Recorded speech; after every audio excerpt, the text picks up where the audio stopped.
Good morning, everyone. This is Abhilash Farade from Eonash Academy. Today we have with us Sumit Ramteke sir, who got selected as an assistant commandant in 2018. Right now, he's about to join the services in the next month. So before starting the session, I want to tell something. I want to give the brief introduction about him. He has completed his primary education from Jilla Parishad School in Sherpur, Bani Taluka. He has completed his higher secondary education from Nagpur region. After that, he went to IIT BHU, Indian Institute of Technology, BHU, that is located in Varanasi. He has completed his graduation in 2015 in metallurgy department, and since 2016 he is preparing for UPSC examination, and along with that he has given a multiple examination and got selected in 2018 as an assistant commandant through CAPF examination. We have told that about, even Pronal madam has told you about that in the earlier section. So today he will be guiding us regarding his strategy, and along with that, one thing I want to tell him about is that he has also given the interview of this year UPSC examination, and his result is expected in few days. Uh, so let's start with the session. Whatever doubt you have regarding the UPSC preparation, we will be there to guide you. And at the end of the session, there will be a question answer session where you can ask the question and you can answer your doubts. So I request Sumit sir to start the session now. Over to you, Sumit sir. Thank you, Abhilash sir. I hope everyone is hearing me. Today's session is about how to prepare for UPSC. I hope most of you who are joining the coaching must have idea about preparation of UPSC. But today I'll enlist some of the core aspects of the preparation and the mistakes what I have committed during my preparation, so that you can learn from them and should not take the time which I have taken during the preparation. जैसे मुझे 4-5 साल लगे थे, ऐसे आपको around 2 years में आपका selection होता है. ये इस सेशन का पर्पस है कि ऐसी जो कोर बातें, जो कोर स्ट्रेटेजी या फिर ऐसी कुछ बेसिक मिस्टेक मैंने प्रिपरेशन में की, वो आपने नहीं करनी चाहिए. That is my objective. Okay, तो फर्स्ट थिंग फर्स्ट कि whenever we start UPSC preparation, the first basic mistake what we commit कि we directly go to the reference book or NCERT direct. First किसी को भी पूछो कि हम ये पूछते हैं कि यूपीएससी प्रिपरेशन करना है तो क्या करना चाहिए, then they will tell you that start with NCERT.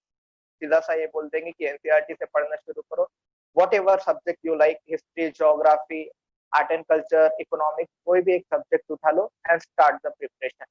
As long as you continue with the subject, you will get idea about UPSC.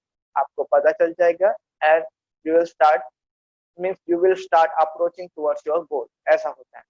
But मुझे ऐसे लगता है बुक्स शुरू करने के पहले we must have idea about the nature of UPSC. What are the demands of the UPSC? ये बात हमको पहले अच्छे से पता होनी चाहिए कि यूपीएससी की डिमांड्स क्या है, what kind of questions they ask, what kind of candidate they are looking for. ये वाली चीजें तुमको पहले बहुत अच्छे से क्लियर होनी चाहिए. then only you can prepare for UPSC.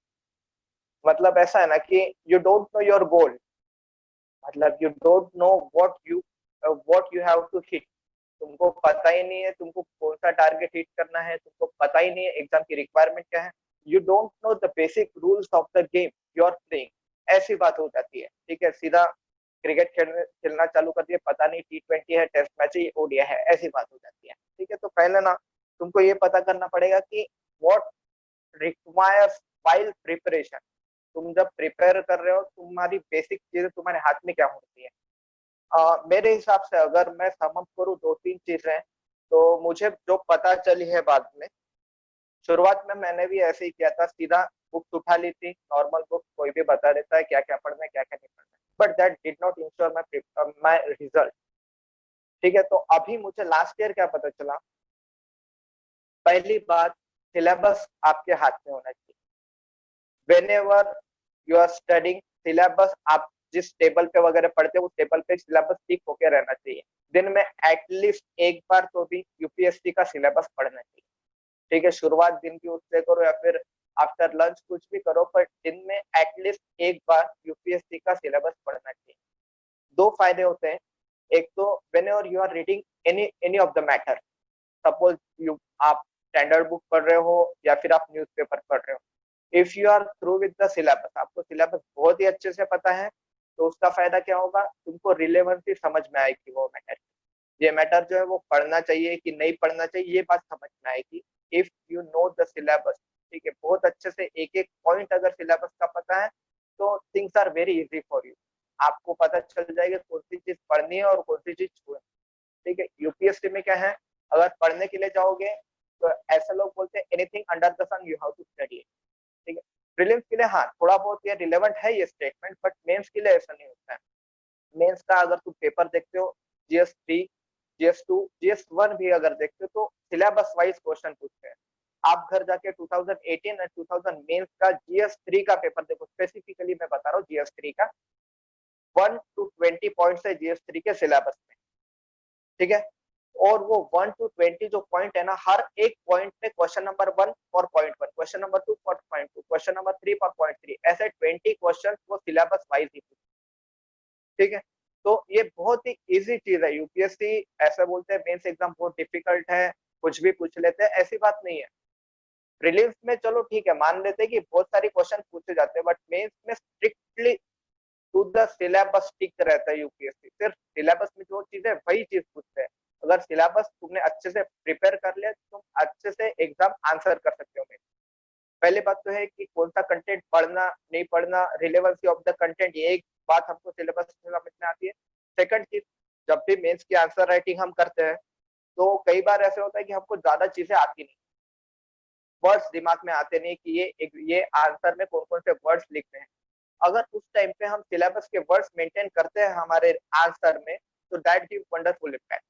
उस सिलेबस के वर्ड का इम्पैक्ट बहुत ही अच्छा होता है। मतलब हर कोई आदमी, हर कोई एग्जामिनर अप्रिशिएट करता है वो एफर्ट कि अगर सिलेबस के वर्ड मेंशन है तो तुमको बाकी कैंडिडेट से एज दिया जाए। ठीक है, तो सिलेबस के वर्ड मेंशन करना बहुत ही इंपॉर्टेंट चीज होती है यूपीएससी मेंस के आंसर। तो तुमने एक चीज करनी है कि सिलेबस जिनके पास होगा वो तो अच्छी बात है, नहीं होगा सिलेबस तो सिलेबस निकालो। हम भी प्रोवाइड करते हैं यहाँ पर, कोचिंग में भी प्रोवाइड कर देंगे। अगर तुम यहाँ पर मांग लोगे तो यहाँ से दे देंगे, या फिर तुम खुद भी प्रिंट आउट निकाल सकते हो, कोई बड़ी बात है नहीं।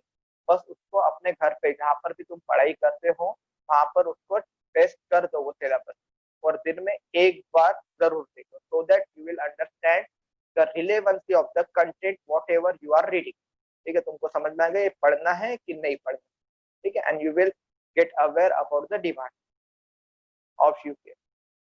First thing syllabus, second thing previous year paper, what ever prelims और मेन, दिन में क्या करना है, एक बार तो भी कोई भी एक पेपर तुमको देखना। ठीक है, तो तुमको पता चल जाएगा क्वेश्चन किस टाइप के पूछे जा रहे हैं। जीएस का 20 क्वेश्चन जस्ट दिन में पढ़ो, ऐसा जरूरी नहीं तुम उसके आंसर्स बनाओ, आंसर्स लिखो, आंसर्स सोचो, बस एक बार उसको पढ़ लो।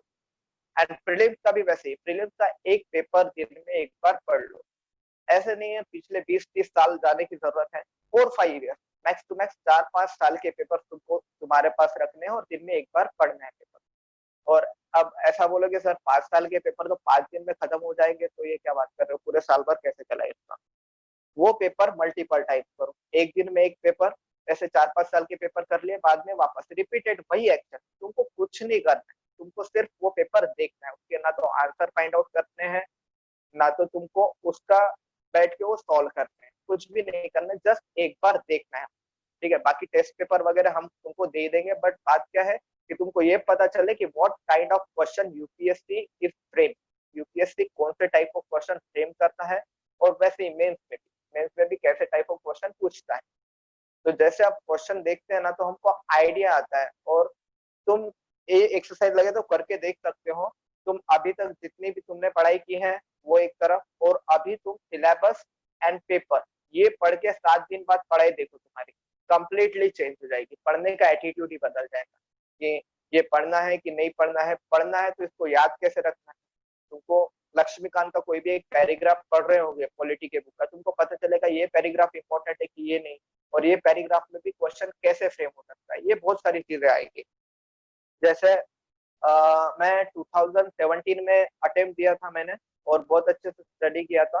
बाद में 18 में जब मैं पढ़ा था कोचिंग में, तब मैंने 4-5 क्वेश्चन प्रेडिक्ट किए थे। जो ये है इंडियन ज्योग्राफी के सीएपीएफ के एग्जाम में 7-8 क्वेश्चन आए थे, वो सारे क्लास में हमने पढ़ाए गए, क्योंकि पता था कि क्वेश्चन किस टाइप के पूछने वाले हैं। और जो कुछ भी पढ़ा, हम स्लाइड पढ़ाते थे, स्लाइड में मैंने पूरे क्वेश्चन 7-8 दिखा दिए थे। हाँ, ये 7-8 क्वेश्चन भी हमने क्लास में किए हैं और वही पूछा है। पॉलिटी के भी क्वेश्चन जो भी कुछ पढ़ाए थे वो सारे वही से आए।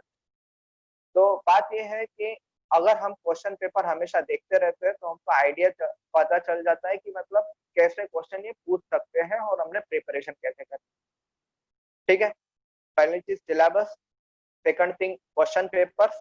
ये 5 साल के क्वेश्चन पेपर और सिलेबस ये मस्ट है, हमारे साथ हमेशा कैरी करने चाहिए।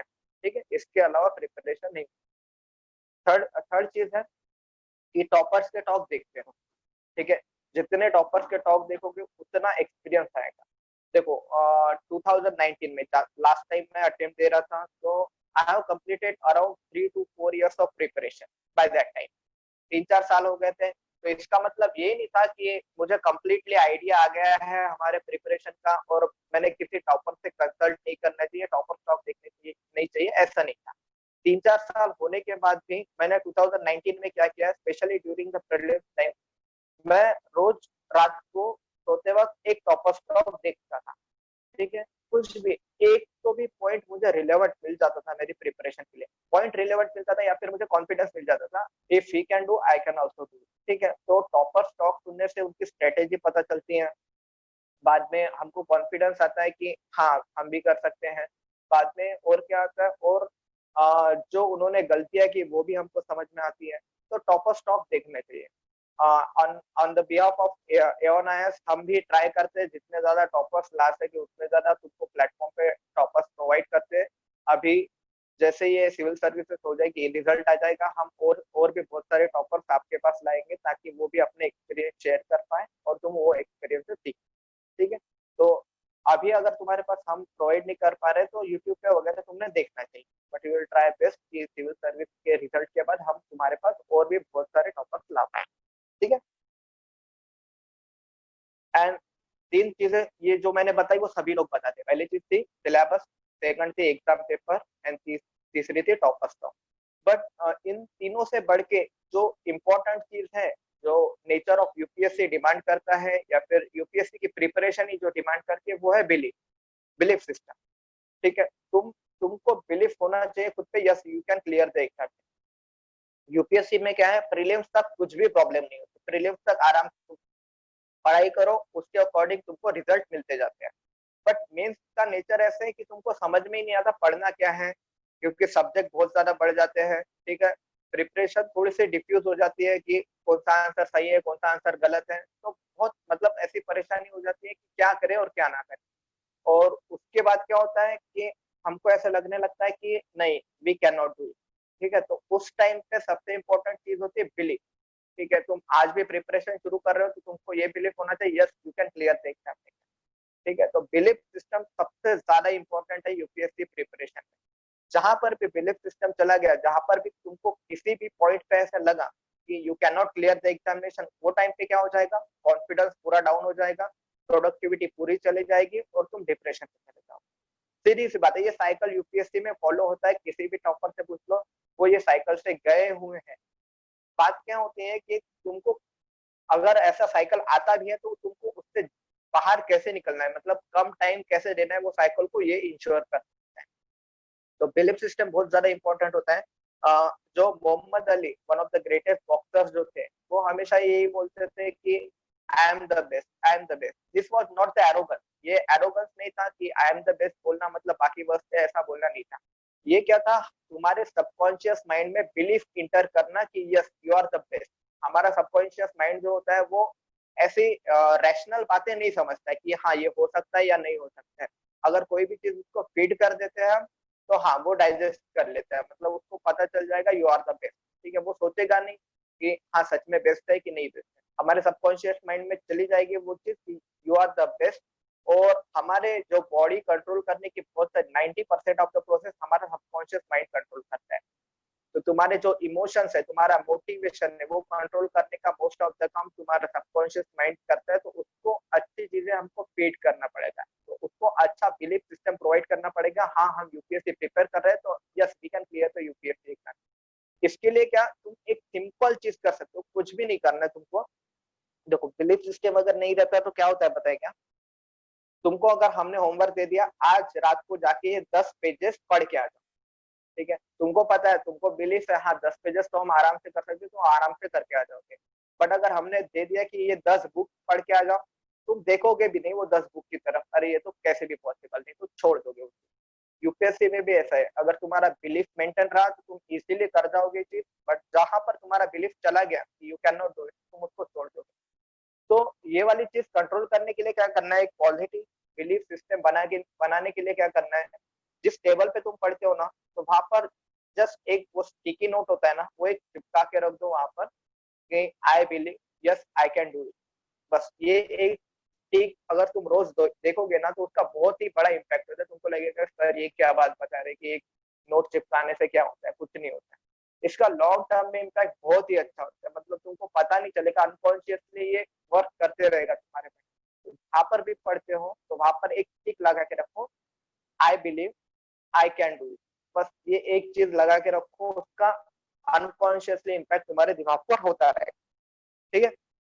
तो अभी तो क्या यूपीएससी के नेचर के बारे में तुमको 3-4 चीजें बता दी, वो जानने के लिए और वो अच्छे से करने के लिए प्रिपरेशन हमको क्या चीज चाहिए, सिलेबस, क्वेश्चन पेपर्स, देन ये था topper stock and belief system, ठीक है। ये 4 चीजें हो गई। ये 4 चीजें प्रिपरेशन स्टार्ट करने के पहले हमारे अंदर होनी चाहिए, या फिर ये करने का हमने ट्राई करा। 4 चीजें हो गई। अब एक्चुअल प्रिपरेशन की तरफ आते हैं कि प्रिपरेशन कैसे करना है, ठीक है। Second point of our discussion. तो प्रिपरेशन में तुमको सर ने बता ही दिया होगा कि कौन सी बुक पढ़नी है, कौन सी नहीं, कौन सी बुक नहीं पढ़नी है। मतलब एनसीईआरटी पढ़नी है, सबको पता है, ठीक है, एनसीईआरटी पढ़नी है, उसके बाद रेफरेंस बुक पढ़नी है, उसके बाद टेस्ट पेपर करने हैं एंड ऑल, ये सारी चीजें। अगर मैं ये प्रिपरेशन कैसी करनी है उसको ब्रेक डाउन करता हूँ 3 पार्ट्स में, प्रीलिम्स, मेंस और इंटरव्यू में।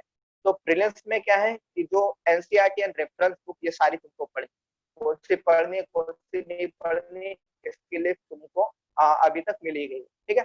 एंड सेकंड, 6-7 बार बुक पढ़ लिया, अच्छे से रिवाइज कर लिया, स्टैटिक पोर्शन बहुत अच्छा बना लिया।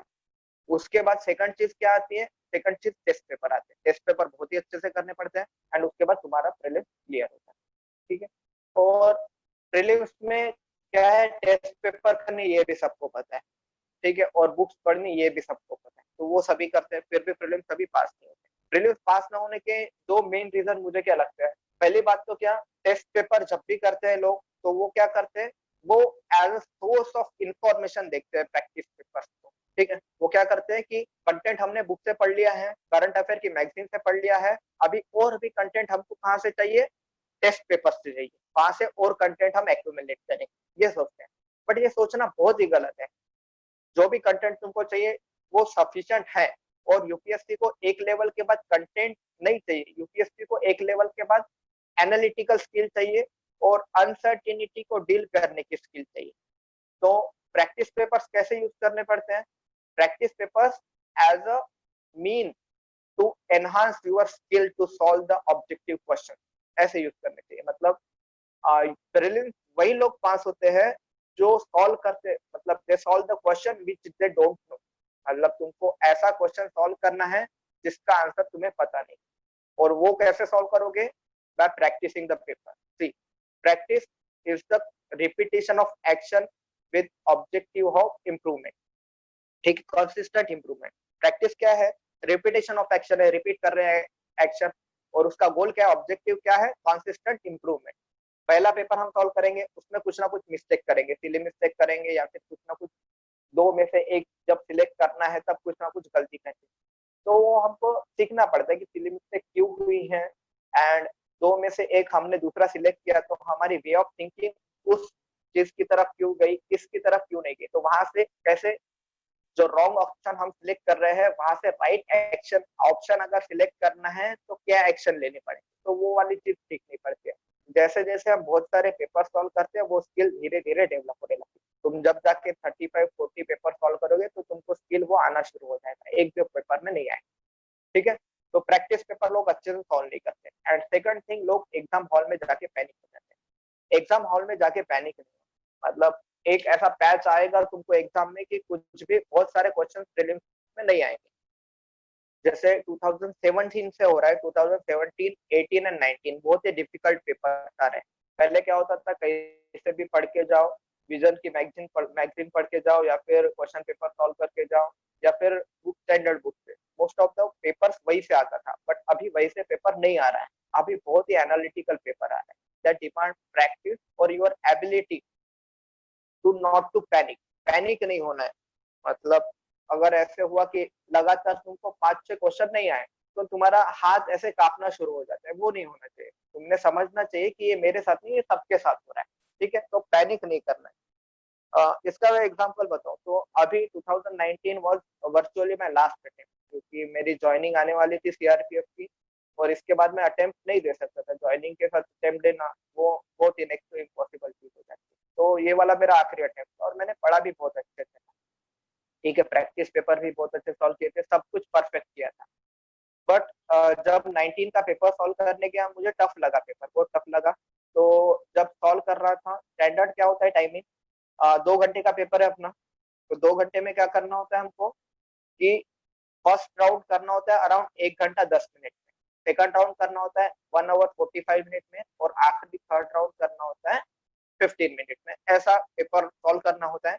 और फर्स्ट राउंड में लोगों के अराउंड 50 to 60 क्वेश्चन होते हैं, सेकंड राउंड में अराउंड 70-80 क्वेश्चन हो जाते हैं, एंड आखिरी राउंड में 10 क्वेश्चन सॉल्व करके अराउंड 90-95 अटेम्प्ट कर लेते हैं। मेरा भी यही प्लान था। बट मैं वहां पर जब सॉल्व करने गया क्वेश्चन पेपर, तो पेपर डिफिकल्ट लग रहा था। मैंने एक चीज इंश्योर की कि पेपर डिफिकल्ट है, सिली मिस्टेक नहीं हो सकती, मतलब जो हमारे हाथ के मार्क्स है वो नहीं गंवाने चाहिए। बाकी डिफिकल्ट क्वेश्चन है वो तो नहीं आ रहे हमको, बट जो आ रहे हैं वो गलत नहीं होने चाहिए, एक चीज इंश्योर किया था मैंने। तो ये इंश्योर करने में मुझे बहुत टाइम लग गया, बहुत ही। मेरा फर्स्ट राउंड जो कितने देर में चलना था, 1 hour 10 मिनट्स में चलना था, तो 1 hour 30 मिनट फर्स्ट राउंड हुआ। और फर्स्ट राउंड में कितने क्वेश्चन सॉल्व होने थे, अराउंड 50-60, मेरे सिर्फ 30 क्वेश्चन सॉल्व हुए थे। 1 hour 30 मिनट्स में मेरे सिर्फ 30 क्वेश्चन सॉल्व हुए थे, सिर्फ 30 मिनट बचे थे। बाद में सेकंड राउंड करना शुरू किया, सेकंड राउंड मेरा हुआ 1 hour 55 मिनट। ठीक है, और उसमें भी मेरे क्वेश्चन कितने सॉल्व हुए, और 30, मतलब टोटल 60 क्वेश्चन सॉल्व हुए हैं। और अभी टाइम कितना हुआ है, 1 hour 50 है, आखिरी 5 मिनट बचे हैं, और मेरे सिर्फ 60 क्वेश्चन हुए थे। तो वहां पर मुझे पता चल गया था कि अगर 5 मिनट में मैंने अच्छे से क्वेश्चन सॉल्व नहीं किए तो डेफिनेटली ये फेल है, बिल्कुल फेल है, 60 क्वेश्चन पे कैसे भी पास नहीं होते। तो मुझे थोड़ा डर तो लगा था, बट मैंने सोचा कि यहाँ पर पैनिक नहीं होना है। अगर मेक और ब्रेक सिचुएशन है, 5 मिनट मैंने बहुत अच्छे से यूटिलाइज कर लिए, तो आगे के 25 ईयर्स जो है एक डिफरेंट लाइफ रहेगी। या फिर वो 5 मिनट में मैं पैनिक कर देता हूँ, गिव अप कर देता हूँ, बहुत ही घटिया लाइफ रहेगी। मतलब जो डिजायर की है, जो विश की है, वो वैसी लाइफ नहीं रहेगी। दूसरी लाइफ भी ऐसी नहीं, अच्छे से बना सकते हैं, बट ऐसा होता है ना, कुछ चीजें हम विश करते हैं, वी थिंक दैट ऐसा होना चाहिए, तो वैसा नहीं होगा। तो वो 5 मिनट मैंने कुछ भी नहीं सोचा, सीधा वो क्वेश्चन पेपर पे पूरा फोकस किया, एंड आंसर शीट पे फोकस किया, और अराउंड 35 क्वेश्चन सॉल्व कर दिए। तो वो बहुत ही अनइमेजिनेबल चीज है ये, कि मतलब इतने कम टाइम में कैसे हो सकती है ये चीजें, बट हो जाती है। अगर तुम्हारा फोकस बहुत ही हाई लेवल का है तो पैनिक नहीं करते हो, और एक चीज रखते हो कि करना है, इसका मतलब करना ही है, और कोई ऑप्शन नहीं, चॉइस नहीं तुम्हारे पास, तो तुम कर ही देते हो। और मेरे बहुत सारे क्वेश्चन बराबर आए थे, वो जो मैंने आखिरी 5 मिनट में किए, तो स्कोर भी बहुत अच्छा है। तो बात यह है कि मैंने आखिरी 5 मिनट में पैनिक नहीं किया। ठीक है, मैंने बोला ये 5 मिनट है, ये एग्जाम के लिए है, जो भी पैनिक करना है वो एग्जाम हॉल के बाहर। तो प्रीलिम्स में दो ही ट्रिक है, क्वेश्चन पेपर अच्छे से सॉल्व करना। क्वेश्चन पेपर किसके लिए सॉल्व करना, कि तुम्हारी एनालिटिकल स्किल इंप्रूव हो, ये चीज के लिए, नॉलेज बढ़ाने के लिए नहीं। एंड सेकंड, एग्जाम हॉल में पैनिक नहीं। बस ये दो चीज अगर तुमने कर ले तो तुम्हारा प्रीलिम्स बहुत अच्छे से हो जाए। बाद में मेंस आता है, तो मेंस में क्या है, मेंस में आंसर राइटिंग की बहुत अच्छे से प्रैक्टिस करनी पड़ती है। मेंस मतलब answer writing, nothing else. Mains का मतलब जितना ज्यादा तुम आंसर राइटिंग करोगे, उतने ज्यादा तुम्हारे चांसेस ब्राइट है एकदम पास। और उसमें भी बिलीफ सिस्टम बहुत इंपॉर्टेंट है। सबसे ज्यादा डिप्रेशन मेंस के टाइम पे आता है। ठीक है, बट अगर वो बहुत अच्छे से डील करते, तुम्हारे पास तुम्हारे टीचर्स है, उनसे तुम रेगुलर टच में रहते हो, तुम अच्छे से बात करते हो, तो तुम्हारा मेंस भी बहुत अच्छे से हो जाता है। मेंस का सिंपल एक ही चीज है, प्रैक्टिस पेपर। मेरे एक्सपीरियंस से मैं बताऊंगा कि मैंने कैसे 17 में क्लियर नहीं कर पाया था और 19 में कैसे कर। और टीचर्स का रोल बहुत इंपॉर्टेंट होता है मेंस में। तो हम पूरा 100% इंश्योर करेंगे कि तुमको मेंस में कुछ भी प्रॉब्लम ना है, तुमको पूरा सपोर्ट प्रोवाइड किया जाए और तुम्हारा मेंस इजीली क्लियर हो जाए, इसके लिए हम पूरे एफर्ट देंगे। ठीक है। और आखिरी में पर्सनैलिटी टेस्ट आता है। पर्सनैलिटी टेस्ट मतलब इंटरव्यू। इंटरव्यू के लिए क्या है, इंटरव्यू के लिए तुमको काम अभी से शुरू कर देना है, मतलब ऐसा नहीं अभी शुरू भी नहीं करना, तुम्हारा काम शुरू भी हो गया है। पर्सनैलिटी मतलब इंटरव्यू मतलब पर्सनैलिटी टेस्ट, तुम्हारी पर्सनैलिटी चेक होती है वहां पर। और वो तुम ऐसा नहीं कर सकते कि उनको जो चीज तुम्हारे अंदर नहीं है वो तुम उनको प्रेजेंट नहीं कर सकते। तुम्हारे जो रियल वैल्यूज है, जो तुम मानते हो, वही वहां पर दिखेगी। ठीक है। तो तुम्हारी पर्सनैलिटी तुम ओवरनाइट चेंज नहीं कर सकते और वहां पर फेक नहीं कर सकते। हमसे बहुत सीनियर लोग बैठे होते हैं वहां पर, हमारे जैसे बहुत सारे लोग उन्होंने देखे जज किए हुए हैं, तो उनको फूल करना मतलब खुद को फूल करना हो जाएगा। तुमको you will and with very poor marks. तो तुम्हारा जो रियल पर्सनैलिटी होगी वही वहां पर प्रोजेक्ट हो जाएगी। तो तुमको तुम्हारे में कुछ ना कुछ बेसिक वैल्यूज इंश्योर करनी पड़ेगी और चेक करते रहने पड़ेगी खुद की पर्सनैलिटी, ये सही है कि नहीं है, जो मैं सोच रहा हूँ वो सही सोच रहा हूँ कि नहीं सोच। मेरे पर्सनल इंटरव्यू में ऐसा हुआ था, एक टाइम आया था कि मैं बीएचयू से हूँ। ठीक है। तो वहां पर एक कंट्रोवर्सी हुई थी, एक मुस्लिम प्रोफेसर थे, उनको हटा दिया गया था संस्कृत डिपार्टमेंट में, उन्होंने रेजिग्नेशन दे दिया था। संस्कृत डिपार्टमेंट में एक मुस्लिम प्रोफेसर थे, तो ऐसी डिमांड स्टूडेंट करने लगे थे कि Muslim professor can not teach Sanskrit, ऐसी डिमांड करने लगे, तो इसलिए उनको रिमूव करो। ये मुझे क्वेश्चन पूछा था, if you were administrator over there what would you have done, तुमने क्या किया होता वहां पर। तो मैम ने ये क्वेश्चन मुझे 4 बार पूछा। मैं चारों बार मैंने बोला what ever may be the situation, I will not remove the professor on religious ground. ठीक है। एक एजुकेशन जैसे सेकुलर एस्पेक्ट में रिलीजियस एंगल में कभी भी नहीं लाऊं। ठीक है। हाँ, वहां पर कुछ टीचर के टीचिंग स्किल के रिगार्डिंग कुछ ग्रीवांसेस है, then we can think about it, but solely on the religious basis we will not interfere in the secular thing like education. तो यहाँ पर हमारे सेक्युलरिज्म की एक वैल्यू दिखते हैं कि हाँ, we are not going to compromise on secular value. ठीक है। तो ये वाली चीज तुम्हारे दिन ब दिन, मतलब ऐसे मैं सोच के नहीं गया था मैं ये आंसर वहां पर बताऊंगा, ये इनग्रेंड है वैल्यू सेक्युलरिज्म की, इसलिए मेरी वैल्यू वहां पर आई। तुमने चेक करना चाहिए कि हाँ, हम भी ऐसे कुछ रिलीजन के नाम पे कुछ कर तो नहीं रहे, हम ट्रूली सेक्युलर है कि नहीं है, हमारे पर्सनैलिटी में कुछ ट्रेड्स इसके अगेंस्ट है क्या, पॉजिटिव है क्या, ये थोड़ा सा चेक करते रहना। एंड सेकंड बहुत इंपॉर्टेंट मेरे इंटरव्यू में हुआ था, जेंडर न्यूट्रलिटी भी एक वैल्यू होती है सिविल सर्वेंट के लिए, बहुत इंपॉर्टेंट होती है, वो भी कैसे चेक की थी मैम ने। वहां पर स्मिता नागराज मैम थी, चेयरपर्सन थी। उन्होंने क्या किया था, उन्होंने मुझे 2 क्वेश्चन पूछे थे। पहला क्वेश्चन पूछा था गवर्नमेंट ऑफ इंडिया की सबसे मोस्ट विजिबल स्कीम कौन सी है अभी। ठीक है। तो वहां पर मैंने बताए थे, एक तो स्वच्छ भारत अभियान एंड प्रधानमंत्री उज्ज्वला योजना। ठीक है। बाद में उन्होंने क्वेश्चन पूछा, महाराष्ट्र सोशल रिफॉर्मर की लैंड है, मतलब बहुत सारे सोशल रिफॉर्मर महाराष्ट्र से आए थे, तुम्हारे 2 फेवरेट कौन थे। तो फिर मैंने एक बताया था संत गाड़गे बाबा एंड सेकंड बताया था सावित्री बाई फुले।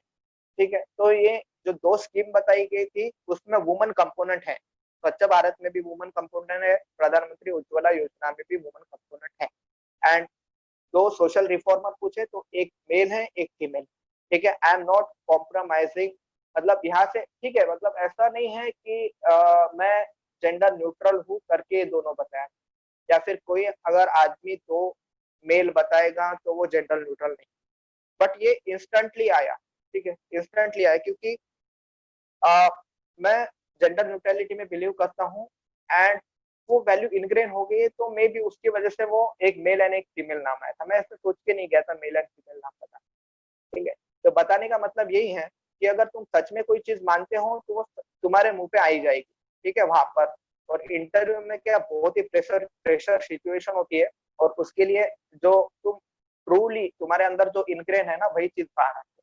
तो हमारे पर्सनैलिटी को हमको हमेशा चेक करते रहना है कि हम सही कर रहे हैं कि गलत कर रहे हैं, तो वहां से तुम्हारी पर्सनैलिटी टेस्ट के लिए प्रिपरेशन शुरू रहेगी। And personality test is not the test of the knowledge, knowledge का उतना कुछ करना नहीं है। सबसे इम्पोर्टेंट चीज यही है कि what kind of person you are. ठीक है। तो धीरे धीरे पर्सनैलिटी का भी इम्पोर्टेंस रखना चाहिए, बस पढ़ाई तक हमको लिमिटेड नहीं है। ओके, दो एस्पेक्ट हो गए, एक तो understanding the nature of preparation and how to prepare. अभी मैं मेरा एस्पेक्ट बताऊंगा कि मैंने प्रिपरेशन में क्या किया। ठीक है, प्रिपरेशन शुरू होने के पहले ही ना हमारी फाइट शुरू हो जाती है यूपीएससी की। जैसे बहुत टफ डिसीजन लेने पड़ते हैं लाइफ में। मैं ग्रेजुएशन कर रहा था आईआईटी बीएचयू वाराणसी में। घर वालों को पता था कि मतलब कुछ ना कुछ बढ़िया से पैकेज लग जाएगा, या फिर कोई ना कोई अच्छी कंपनी में, जैसे गवर्नमेंट पीएसयू जो है सेल टाटा स्टील होती है, या फिर हिंडाल्को, ऐसी किसी ना किसी बढ़िया सी कंपनी में इसको पैकेज मिल जाएगा एंड बहुत अच्छी चीजें हो जाएगी, सैलरी बढ़िया शुरू हो जाएगी and we will be prosperous. ठीक है, तो वैसे भी मतलब उतने वेल्दी फैमिली से बिलोंग नहीं करता मैं, भाई ये लोअर मिडिल क्लास से बिलोंग करते थे, तो फिर घर वालों के लिए जॉब का मतलब बहुत ही सिग्निफिकेंट होता है। बट वहां पर मैंने एक टफ डिसीजन लिया against the wishes of my family और पेरेंट्स वगैरह, कि मैंने जॉब लेना नहीं सोचा, मैंने सोचा I am going to prepare for UPSC. ठीक है, तो सभी लोग मतलब अगेंस्ट में थे ये डिसीजन के। उनको लगता था कि यूपीएससी क्या है, एक uncertain examination, to be frank कि यूपीएससी अनसर्टन एग्जामिनेशन है जहाँ पर किसी के सिलेक्शन की भी गारंटी नहीं है। तो बहुत सारे लोग क्लेम करते कि हाँ we will ensure your selection, but what we can ensure the direction, the path, the strategy, this is thing we can ensure, but exam में सिलेक्शन होगा ही कि नहीं होगा ये इंश्योर नहीं कर। तो घर वाले भी बोल रहे थे कि बहुत ही अनसर्टन एग्जाम है, यहाँ हाथ की जॉब छोड़ के उधर जाना मतलब एक बिल्कुल ही फूल काम है, मतलब बिना दिमाग वाला काम है, तो this you should not do. But मैंने मेरा डिसीजन लिया, टफ डिसीजन था, and believe me, decision itself is not right or wrong. What you make with that decision determines the correctness of that decision. अगर तुमने पढ़ाई करना सोचा और तुम 3-4 साल बाद सिलेक्ट हो गए तो वो डिसीजन वहां पर जस्टिफाइड है। बट अगर तुमने अच्छे से पढ़ाई नहीं की, वो डिसीजन लेके फेल हो गए, तो सभी लोग तुमको उस डिसीजन के लिए क्रिटिसाइज करेंगे। ठीक है, तो टफ डिसीजन लेने पड़ते हैं कभी कभी, और डिसीजन लिया तो कमिटेड रहना है वो डिसीजन से और प्रिपरेशन शुरू रखना। और ऐसी कोई भी चीज नहीं है जो हम कर नहीं सकते। अगर बहुत अच्छे से हमने डिसाइड कर लिया तो डेफिनेटली हमारे एफर्ट को कुछ ना कुछ हो ही जाता है अपने एफर्ट। तो जर्नी कहाँ से चालू हुई थी, टफ डिसीजन। ठीक है, एंड सेकंडली बाद में मैंने 2016 में अच्छे से पढ़ाई करना शुरू। फर्स्ट अटेम्प्ट था 2016, बहुत अच्छे से पढ़ा। जो अपनी स्टैंडर्ड बुक्स है वो 6-7 बार रिवाइज कर ली, बाद में करंट अफेयर की मैगजीन भी अच्छे से पढ़ ली। Till I was not able to clear the examination by 2 marks. 2 marks से मेरा एग्जामिनेशन नहीं निकला। ठीक है, गलती क्या थी ये अटेम्प्ट की, मेरी स्ट्रेटेजी उतनी अच्छी नहीं थी। ना तो मैंने क्वेश्चन पेपर अच्छे से देखे थे, ना तो मैंने सिलेबस को अच्छे से देखा था, ना तो मैंने किसी टॉपर की स्ट्रेटेजी फॉलो की थी। मैंने क्या किया था, सिर्फ पढ़ाई की थी और मैं एग्जाम देने चला गया। बाद में मुझे रियलाइज हुआ कि मुझे स्ट्रेटेजी मॉडिफाई करनी चाहिए। मैंने क्वेश्चन पेपर अच्छे से सॉल्व किया। बाद में 2017 में मैंने क्वेश्चन पेपर बहुत अच्छे से सॉल्व किया। मैंने 60 क्वेश्चन पेपर अराउंड सॉल्व किए थे उस साल। प्रीवियस ईयर के क्वेश्चन भी बहुत अच्छे से देखे थे, और पढ़ाई भी जो स्टैंडर्ड बुक लास्ट ईयर पढ़ी थी इस साल भी रिवाइज की। तो एक ही डिफरेंस था पिछले साल में और इस साल में, क्वेश्चन पेपर सॉल्व करना। क्वेश्चन पेपर मैंने बहुत अच्छे से सॉल्व किए, बहुत अच्छे से एनालाइज किए। तो उसके बाद क्या हुआ, मेरा 17 में बहुत अच्छे मार्क्स से मेरा एग्जाम निकल गया। जो हमारा फॉरेस्ट का कट ऑफ होता है वो फॉरेस्ट का कट ऑफ भी निकल गया। देखो डिफरेंस कुछ भी नहीं था दोनों अटेम्प्ट में, सिर्फ एक डिफरेंस था क्वेश्चन पेपर की प्रैक्टिस का।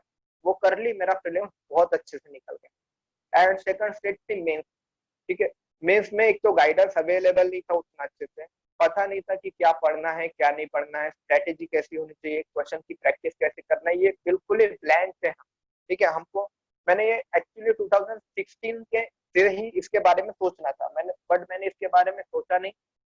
और जब 17 का मेंस प्रीलिम्स निकल गया तब मैंने सोचना शुरू किया। तो 3 महीने में उतना कुछ हो नहीं पाया, तो मेरा मेंस का कट ऑफ नहीं निकला, क्योंकि मैंने ना तो क्वेश्चन पेपर की प्रैक्टिस की थी, ना तो मेरे पास कुछ स्ट्रेटेजी थी कि मेंस कैसे अटैक करना है, और बाकी कोई चीज नहीं थी। बट क्या है कि यूपीएससी प्रिपरेशन की ब्यूटी क्या है, अगर तुम यूपीएससी का प्रिपरेशन अच्छे से करते हो ना, तो बाकी चीजों का प्रिपरेशन इजीली हो जाता है। जैसे एमपीएससी तुम बहुत इजीली कर सकते हो प्रीलिम्स, और जो हमारी एग्जामिनेशन होती है असिस्टेंट कमांडेंट की, उसका प्रिपरेशन भी बहुत अच्छे से हो जाता है। तो 17 में दो I was not able to clear the mains examination, but उस साल मैंने मेंस एग्जामिनेशन ये यूपीएससी असिस्टेंट कमांडेंट की एग्जामिनेशन क्लियर कर ली थी, और उसका इंटरव्यू 2018। ठीक है, तो 17 में प्रीलिम्स तो निकल गया मेरा, बट मेंस नहीं निकला because I have no idea about how to prepare mains, और गाइड करने वाले भी उतने अच्छे लोग थे नहीं। एंड बट क्या प्रीलिम्स बहुत अच्छा था, उसकी वजह से मेरा असिस्टेंट कमांडेंट का एग्जाम निकला। 18 में क्या हुआ, 18 में मुझे प्रीलिम्स और सीएपीएफ का इंटरव्यू, दोनों डेट बिल्कुल ही पास में थी, मतलब एक वीक का गैप होगा प्रीलिम्स में एंड सीएपीएफ असिस्टेंट कमांडेंट की मेंस, ज्यादा कुछ गैप था नहीं दोनों चीजों में। तो आई वाज कंफ्यूज कि व्हाट शुड आई प्रिपेयर, मैंने प्रीलिम्स के लिए पढ़ना चाहिए कि मैंने मेंस के लिए पढ़ना चाहिए। तो यहाँ से एक लेसन है, और मैं दोनों चीज के लिए बहुत अच्छे से नहीं पढ़ पाया, बट इधर सीएपीएफ असिस्टेंट कमांडेंट में प्रीलिम्स का स्कोर मेरा बहुत अच्छा था, उसकी वजह से मेरा रैंक निकल गया। ठीक है, तो fortunately I got selected for assistant commandant, but unfortunately I could not clear UPSC civil service prelims. तो यहाँ पर प्रीलिम्स क्यों नहीं निकला, डिस्पाइट पिछले साल मुझे बहुत अच्छे मार्क्स थे, बट इस साल मेरा प्रीलिम्स ही नहीं निकला, क्योंकि फोकस नहीं, क्लैरिटी नहीं थी कि मैंने क्या प्रिपेयर करना चाहिए, क्या नहीं प्रिपेयर करना। यूपीएससी सिविल सर्विस में बहुत सारे लोग डाउट पूछते हैं कि सर हमने बैकअप रखना चाहिए, इसलिए मैंने दूसरे एग्जाम के लिए पढ़ना चाहिए। ठीक है, सही बात है, दूसरे एग्जाम के लिए भी पढ़ना चाहिए, वो कुछ गलत बात है, बट क्या है, डेडिकेटली 2 साल तो भी, पहले 2 साल तो भी पूरा फोकस है कि यूपीएससी प्रीलिम्स को पढ़ना चाहिए, प्रीलिम्स मानो या फिर मेंस मानो, ये चीजें बहुत अच्छे से कर, मतलब यूपीएससी में तुम्हारी मास्टरी हो जानी चाहिए कि इसके पहले तुम बाकी कोई एग्जाम अटेम्प्ट करो। टारगेटेड अप्रोच होना चाहिए अपने लाइफ। ठीक है, यूपीएससी के अलावा बाकी एग्जाम फोकस करो, बट फर्स्टली ये इंश्योर करो कि यूपीएससी जो तुम पढ़ने जा रहे हो, जो सोच के आए थे, वो तो भी तुमने बहुत अच्छे से पढ़ लिया है। ठीक है, 2 साल के पहले ही अगर बैकअप ढूंढना चालू करोगे तो कोई भी एग्जाम अच्छे से क्लियर नहीं कर पाओगे। एंड यूपीएससी की मैंने बहुत अच्छी चीज ये बताई थी, अगर यूपीएससी बहुत अच्छे से प्रिपेयर करते हो ना, तो बाकी एग्जाम बहुत इजीली निकल सकते। तो बैकअप रखो, बट पहले 2 साल स्ट्रिक्टली यूपीएससी फोकस करो, तब जाके तुम्हारा बेस बहुत ही स्ट्रांग रहेगा यूपीएससी। ठीक है, नहीं तो ऐसा हो जाएगा ना घर के ना घाट के, ऐसी ऐसी वाली सिचुएशन हो जाएगी, ना तो ये ढंग से प्रिपेयर हुआ, ना तो वो ढंग से प्रिपेयर। ठीक है, तो यूपीएससी पहले 2 साल पूरा फोकस वैसे करो, फोकस लूज मत करो पहले 2 साल। ठीक है, तो क्या मैंने बता दिया। हाँ, तो 2018 में फेल हो गया, एंड 2019 में क्या, 2019 में क्या, मेरे पास बहुत ही वाइड एक्सपीरियंस था, 16 के अटेम्प्ट का एक्सपीरियंस। ठीक है, बाद में प्रीलिम्स की स्ट्रेटेजी मेरी क्लियर होगी, क्योंकि मैंने प्रीलिम्स 17 में क्लियर किया था, तो मुझे पता था प्रीलिम्स के लिए क्या करना चाहिए। 2018 में मैंने इंटरव्यू दे दिया था, तो मुझे इंटरव्यू का भी एक्सपीरियंस था। एंड 17 का मेंस जो था, तो मेंस की मुझे गलतियां पता थी कि मुझे क्या चाहिए क्या नहीं चाहिए, ये वाली चीजें मुझे पता थी, और मुझे क्या करना पड़ेगा मेंस के लिए ये भी पता है। तो प्रीलिम्स में मैंने बहुत ही मैंने अराउंड 100 टेस्ट पेपर वगैरह सॉल्व किए थे 19 के अटेम्प्ट में। एंड जब मेंस का टाइम आया था, मेंस के टाइम में मैंने क्या किया था, दिन के 15 आंसर्स में लिखता था। मॉर्निंग में मैं पब्लिक एडमिनिस्ट्रेशन, मेरा जो ऑप्शनल है, उसके 5 आंसर्स लिखता था, एंड जो जीएस है, जीएस के मैं शाम को 10 आंसर्स लिखता था, टाइम बहुत। ठीक है, तो दिन में 15 आंसर्स लिखता था, 15 आंसर्स को एनालाइज करता था, और उसको सोचता था कि how I can make them better, how I can present them in a better man, यही चीज सोचता था। 15 आंसर लिखना, रिवाइज करना, एंड प्रेजेंटेशन बेटर करना, यही चीज मैं mains throughout the mains preparation करता। तो और मेरा मेंस भी, मतलब मुझे उतनी दिक्कत गई नहीं मेंस में। मेंस जब भी मैं छुड़ा रहा था, तो ऐसा नहीं था कि कोई क्वेश्चन डिफिकल्ट है तो इसको आंसर कैसे करना है, या फिर टाइम कम पड़ रहा है, ऐसे कुछ प्रॉब्लम मुझे गई नहीं। 3 घंटे में बराबर मेरा पेपर अच्छे से अटेम्प्ट हो जाता। तो मेंस में मैंने यही किया था 19 में, जस्ट आंसर राइटिंग और guidance, answer writing and revision, यही एक चीज की, तो मेंस भी हो गया। एंड इंटरव्यू तो अभी जस्ट हो गया है, अभी रिजल्ट आ जाएगा, तो उसके बाद हम उसको अच्छे से देख पाएंगे कि इंटरव्यू मतलब कितने मार्क्स मिलते हैं, मेंस में कितने मार्क्स मिलते हैं, रैंक कितनी आएगी, ये अभी कुछ दिनों में पता ही चलता है।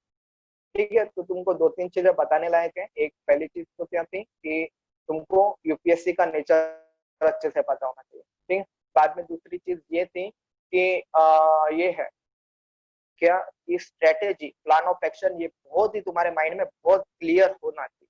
ठीक है, प्लान ऑफ एक्शन अगर नहीं रहेगा तो तुम एग्जाम नहीं निकाल पाओगे। एंड क्लैरिटी होना बहुत इंपॉर्टेंट है। क्लैरिटी होने का मतलब यह है कि तुम दिन में कोई भी काम कर रहे हो तो उसकी रिलेवेंसी समझ में आनी चाहिए, तुम्हारी यूपीएससी प्रिपरेशन में क्या है। ठीक है, दिन में तुमने जितनी भी पढ़ाई की, तुमको समझना चाहिए how much this effort contributed towards my goal. ठीक है, जो तुम पढ़ाई कर रहे हो उससे तुम कितना स्टेप आगे गए तुम्हारे जर्नी। ठीक है। और कोई भी अगर तुम कुछ भी पार्टी कर रहे हो, कुछ भी कर रहे हो, तो is it relevant for UPSC. ठीक है, पार्टी करना गलत नहीं है, या फिर दोस्तों के साथ घूमने जाना, ये भी चीज गलत नहीं है। ये एक रिफ्रेशमेंट में हो, एक लिमिटेड वे में हो तो बहुत अच्छा है। बट अगर तुम पढ़ाई छोड़ के अगर वो चीज कर रहे हो तो दैट इज, जिनकी प्रायोरिटीज फिक्स होनी चाहिए। तुम आज अगर रात को सो रहे हो तो सोते वक्त कल का टाइम टेबल जरूर तुमने बनाना चाहिए। तो उसमें रहेगा कि 7-8 घंटे पढ़ना है, उसके बाद कोई भी काम हो सकते हैं। जिनका फर्स्ट एंड प्राइमरी टास्क क्या होना चाहिए, 7-8 घंटे पढ़ाई करो, उसके बाद तुमको जो करना है, जो मर्जी है वो करो। ठीक है। और अगर तुमने सोच लिया ना कोई भी चीज करनी है, तो कोई भी चीज डिफिकल्ट नहीं होती, या फिर ऐसी कोई भी चीज इम्पॉसिबल नहीं होती।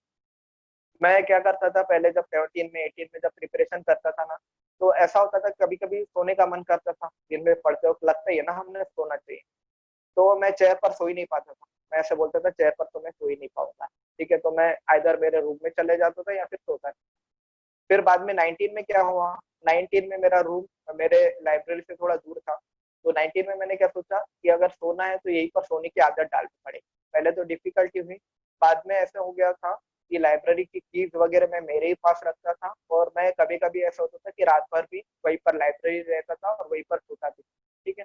तो चेयर पर सोने की आदत मुझे पहले नहीं थी, बट मैंने सोचा कि मुझे ये करना पड़ेगा। ठीक है, तो मैंने कर लिया। ऐसी कोई भी चीज तुम सोचते हो, तुमको अगर लगता है कि 3 घंटे तुम कंटिन्यूस नहीं बैठ पाते, बट बैठना धीरे धीरे शुरू करो, तुम बैठना सीख जाओ। ठीक है।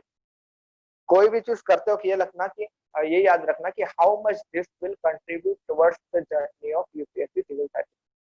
तो ये इसका मतलब होता है क्लैरिटी, तुमको पता चल जाएगा कौन सी चीज तुमको करनी है कि नहीं करनी।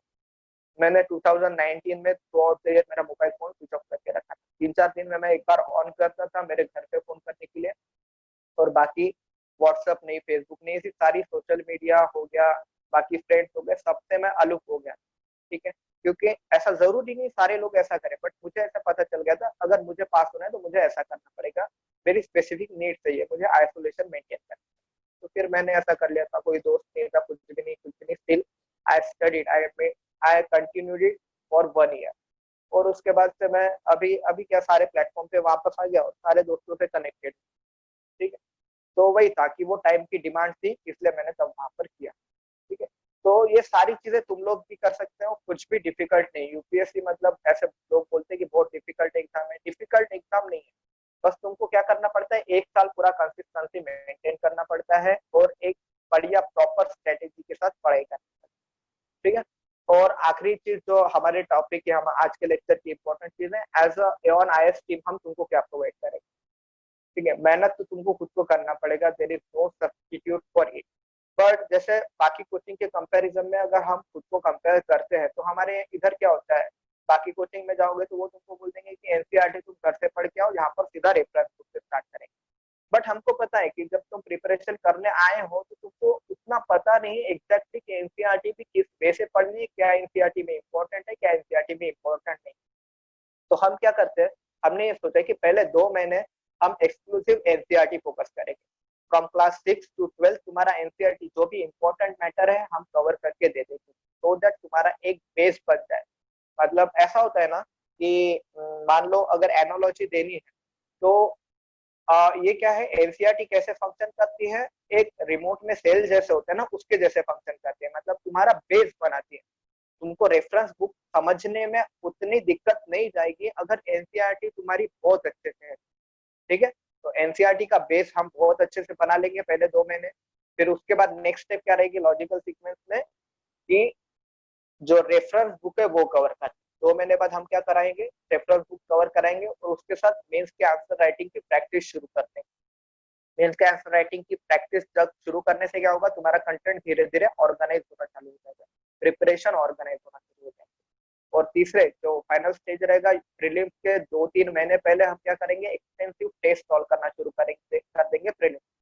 जो स्टैंडर्ड बुक, रेफरेंस बुक और एनसीईआरटी पढ़ी है हमने, उसका रिवीजन, करंट अफेयर बहुत ही अच्छे से, एंड टेस्ट आखिरी के 3 महीने में बहुत ही अच्छे से टेस्ट कर लेंगे। तो तुम्हारा प्रीलिम्स बहुत अच्छे से इंश्योर हो जाएगा और तुम्हारा बेस बहुत अच्छे से बन जाएगा। ये एवन आईएएस की स्कीम। और हम ऐसे, हमारा ऑब्जेक्टिव यही है, देखो हमने 4-5 साल लगाए हैं प्रिपरेशन। 4-5 साल जाके हमको ये पता चला है कि यूपीएससी के मार्केट में बहुत ज्यादा मिसगाइडेंस है। कोई भी तुमको बुक्स बता देंगे जो बिल्कुल ही इरेलेवेंट है। तुमको मेंस कैसे प्रिपेयर करना है वो अच्छे से नहीं बताएंगे, क्या क्या गलतियां होती है वो भी नहीं बता पाएंगे। एनसीईआरटी तो किसी भी कोचिंग में कवर होता ही नहीं। एनसीईआरटी बहुत ही ये ले लेते, ग्रांटेड ले लेते, घर से पढ़ के आओ, ठीक है।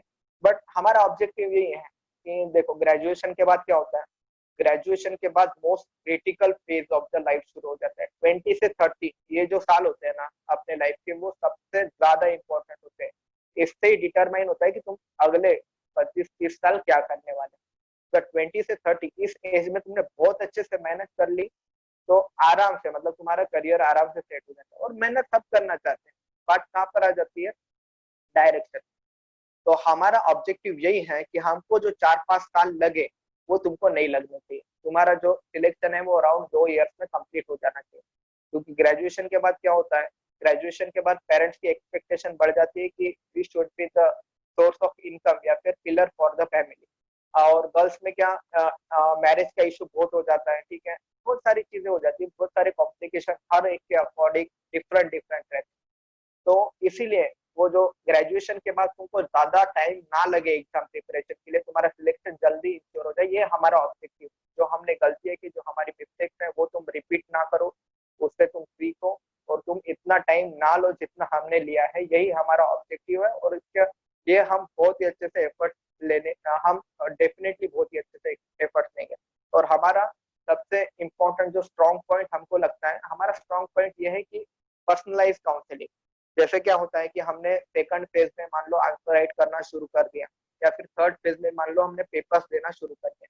तो ऐसे हो सकता है क्लास में अगर 30 स्टूडेंट्स हैं तो हर एक की कैपेसिटी सेम नहीं है, ठीक है, या फिर हर एक की स्ट्रेटेजी सेम नहीं है, हर हर एक का माइंड सेट सेम वर्क नहीं करता। तो हम हमारे अप्रोच में थोड़ा फ्लेक्सिबल भी रहेंगे, according to needs of the student हम हमारी स्ट्रेटेजी मोल्ड करते जाएंगे, ठीक है। तो ऐसी बहुत सारी चीजें करेंगे और तुम्हारा सिलेक्शन इंश्योर करने का डेफिनेटली ट्राई करेंगे। बस हमको एक चीज चाहिए कि हम तो हमारी तरफ से पूरा एफर्ट देंगे, बट हमको तुम्हारे एफर्ट भी चाहिए। Without your effort, without your hard work हम वर्क नहीं कर पाएंगे, ठीक है।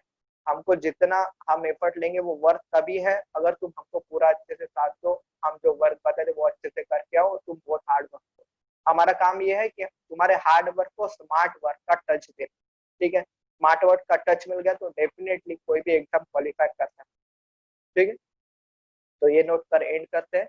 जस्ट यही है कि तुम बहुत अच्छे से पढ़ाई करो और जल्दी सिलेक्शन हो जाए, यही हमारी विशेष है। उसके लिए हम जितना भी हमारी तरफ से पॉसिबल होगा हम डेफिनेटली करते हैं। ओके, तो अभी तुमको कुछ भी डाउट हो तो डेफिनेटली पूछ सकते हो। जस्ट एक चीज इंश्योर करो कि एक वक्त एक ही लड़का डाउट पूछेगा, नहीं तो ऐसे हो जाएगा कि मैं कंफ्यूज हो जाऊंगा किसको आंसर करना है किसको नहीं करना, ठीक है। अभी मैं सबको अनम्यूट कर रहा हूँ तो you can ask your doubt.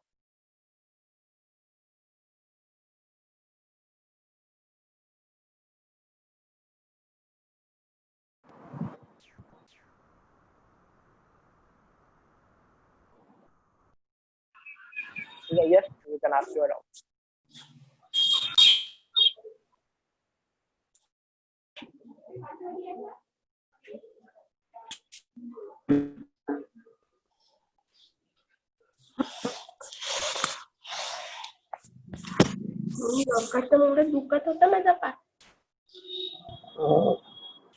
Hello, can you hear me?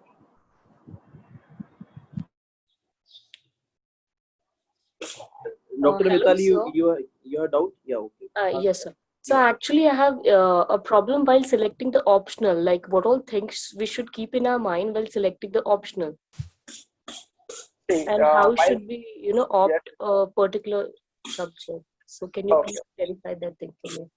see, selecting the optional is very crucial in the preparation. While selecting optional, 2-3 things are important. First and foremost important thing is your interest in the subject. Okay? Sometimes there might be some doubt that how to identify our interest, and that is very subjective. In the beginning you might be interested in that subject, and after some time your interest might get diffused, मतलब वो कम हो सकता है interest। तो interest that thing is bit subjective, ठीक है। Interest तो subjective चीज है, फिर भी we can keep in mind. जैसे बहुत सारे लोग होते हैं जिनको हिस्ट्री पढ़ना मतलब मोर डेटा पढ़ना अच्छा नहीं लगता, जिनको छोटी चीज पढ़ के एनालाइज करना अच्छा लगता है, तो वो लोगों ने हिस्ट्री नहीं लिया। ठीक है, मतलब समझ में आ रहा है ना कि जैसे बहुत सारा जो चीज है कि रट्टा मारना है या फिर उसका कवरेज बहुत ब्रॉड है, बुक बहुत ब्रॉड है, कंटेंट बहुत ज्यादा है, वो एक चीज होता है। जिन लोगों को बहुत ज्यादा पढ़ना पसंद है तो वो चीज कर सकते हो। एंड सेकंड, बहुत सारे लोग ऐसे होते हैं जिनको ज्यादा पढ़ना अच्छा नहीं लगता है, तो वो कम चीज पढ़ते हैं बट उसको एनालाइज बहुत अच्छे से कर पाते हैं, आंसर दे सकते हैं। तो ये इंटरेस्ट की बात होती है। And second important thing is तुम्हारे पास कंटेंट है कि नहीं, मतलब availability of the material, if the book and the material are available for that subject मी पर्टिकुलर। अंगोळी जातो तर कुठल्या नोट्स आल्या तर घेशील, कुठल्या नोट्स आल्या तर घेशील. The second thing is availability of the subject matter. अगर उसके बुक्स वगैरह हमारे पास बहुत अच्छे से अवेलेबल है, then we should go with the subject. And third important thing is guidance, availability of the guidance. वो सब्जेक्ट का तुम्हारे पास गाइडेंस अवेलेबल होना चाहिए, एक मेंटर अवेलेबल होना चाहिए, टीचर्स रहना बहुत इंपॉर्टेंट चीज होती है। And fourth thing is availability of test series. Test series वो सब्जेक्ट की मैटर करती है। एंड लास्ट थिंग इज कि वो सब्जेक्ट का ट्रेंड कैसा है, मतलब यूपीएससी में कैसे मार्क्स मिल रहे हैं वो सब्जेक्ट को।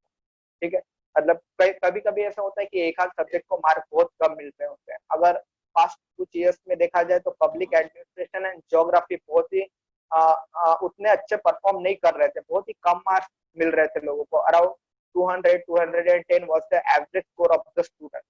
बट अगर बाकी सब्जेक्ट देखते हैं जैसे एंथ्रोपोलॉजी वगैरह था, एंथ्रोपोलॉजी, पॉलिटिकल साइंस, उनमें बहुत ज्यादा मार्क्स मिल रहे। Anthropology, pol science and sociology, इनमें एवरेज स्कोर 270 280 ऐसे था।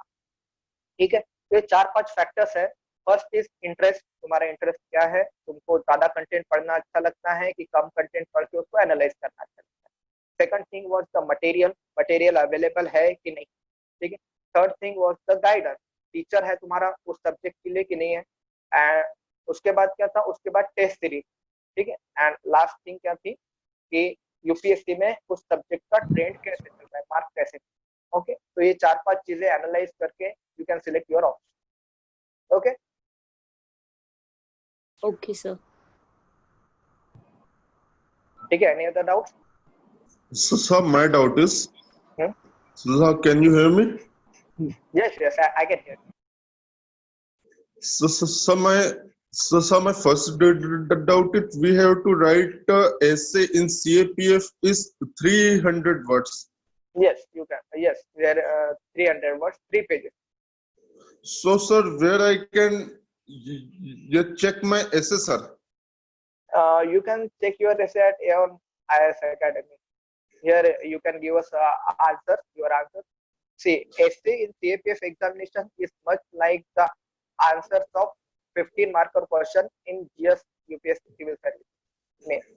ठीक है, मेंस में जो 15 marker question होता है, it is much like the essay of CAPF examination. You can write your essay and WhatsApp it to us or mail it to us. We can check it. ठीक है, academy में दे दो आप, हम definitely check करके दे देंगे। Okay, sir. I want to put some point कि देखिए, अगर किसी का भी अगर ऐसे आपने लिखा है, आपको कुछ भी आंसर राइटिंग चेक करवा के चाहिए, तो और ऑफिशियल नंबर इज देयर। ठीक है, both the numbers I will put in the chat section. इसके अलावा और ईमेल आईडी इज देयर, तो that I also will post in the chat section. अगर आपको कुछ भी चेक करके चाहिए तो डायरेक्टली हमारे कांटेक्ट पे ऑफिशियल नंबर पे कांटेक्ट कर सकते हो। Okay, sir.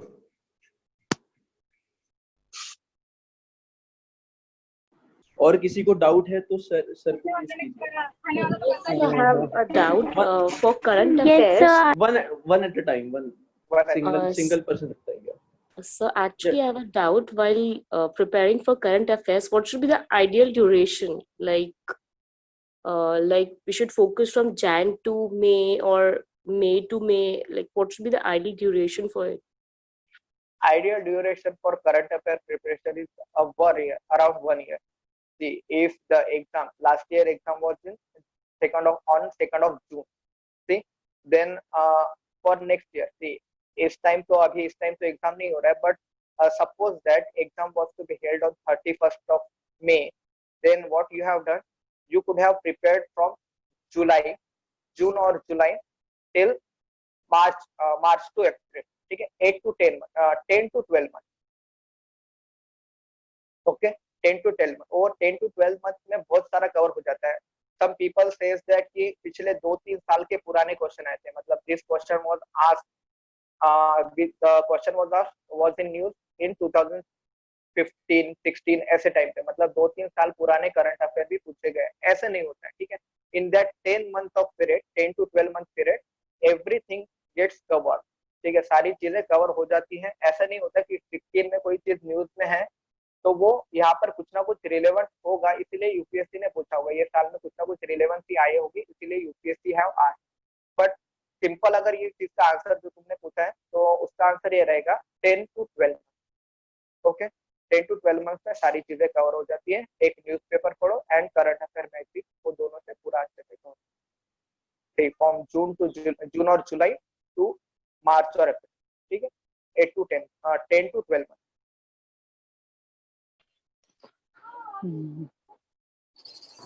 Anshika, you are having doubt. Sorry, Prathamesh. Speak, Prathamesh. Sir आप हम जब क्वेश्चन सॉल्व करते हैं सर तो 70-18% सर क्वेश्चन सॉल्व होते हैं सर, अपन बाद में ऐसा लगने लगता है सर कि जो अपन बुक प्रिपेयर कर रहे हैं सर वो इनसफिशिएंट है सर, तो अपन उसके लिए दूसरी बुक प्रिपेयर करना चाहिए सर? नहीं, मैंने तुमको यही बताया था कि यूपीएससी में क्या है कि जैसे अभी तो 70-80 क्वेश्चन आ रहे हैं, बट 18 and 19 का क्वेश्चन पेपर ऐसा था कि 30-40 क्वेश्चन ही आते थे, ठीक है. 30-40 क्वेश्चन ही आते थे. तो और ऐसा है कि तुम दूसरी बुक भी प्रिपेयर करोगे ना तो उसमें से भी वो क्वेश्चन नहीं रहेंगे, ठीक है. तो वो क्वेश्चन क्या है, अनएक्सपेक्टेड है. मतलब यूपीएससी की डिमांड क्या होती है कि अनएक्सपेक्टेड क्वेश्चन को कैसे सॉल्व करना. तुम जो चीज तुमने जो स्टैंडर्ड बुक अभी तुम पढ़ रहे हो प्लस करंट अफेयर पढ़ रहे हो, वही मटेरियल यूटिलाइज करके हम वो क्वेश्चन भी बहुत अच्छे से डील कर सकते हैं. बट क्या है कि तुमको एलिमिनेशन बहुत अच्छे से मास्टर करना, rather than giving time to read another book. बाकी बुक पढ़ने से अच्छा है तुम ज्यादा टाइम दो क्वेश्चन पेपर सॉल्व करने में, प्रैक्टिस पेपर ज्यादा करो, उससे ज्यादा इम्पोर्टेंट. और क्वेश्चन पेपर सॉल्व करने से हमारी स्किल तो बढ़ती है, बाकी कंटेंट भी बहुत सारा मिलता है. जैसे 100 क्वेश्चन सॉल्व करेंगे तो 100 क्वेश्चन का कंटेंट भी तो हमको मिलेगा ना वहां से.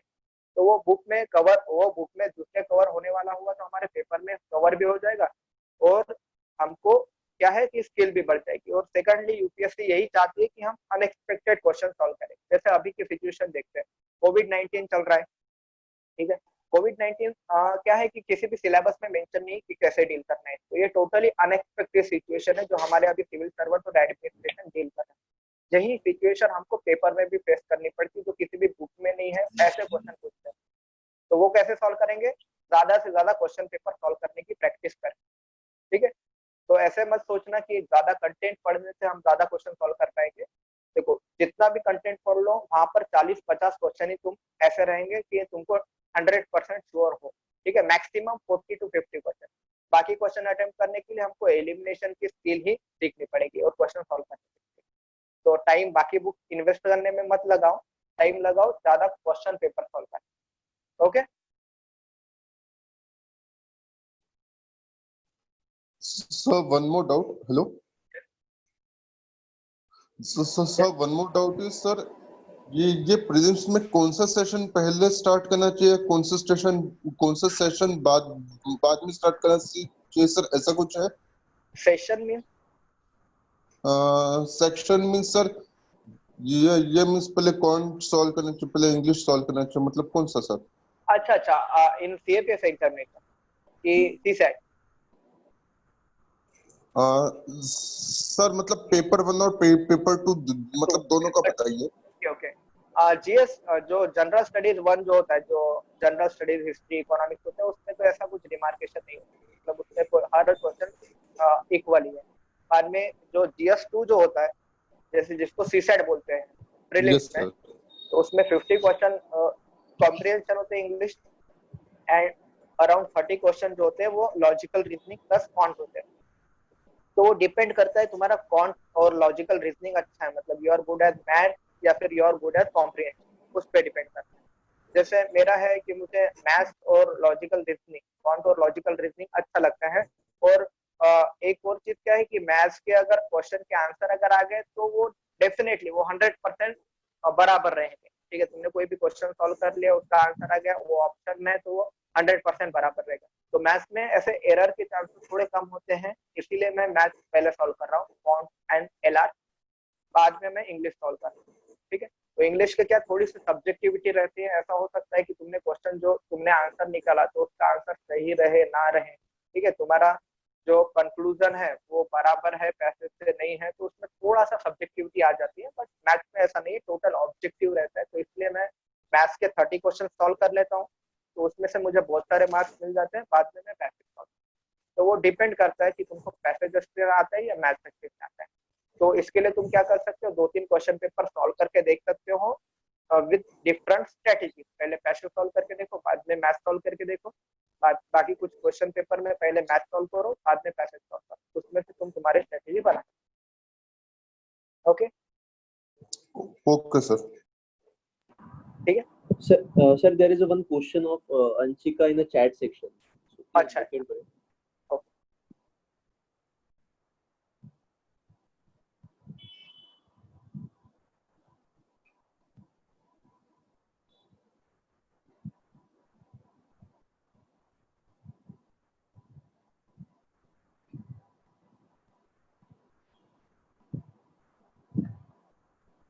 Anshika, are you there? Yes, sir.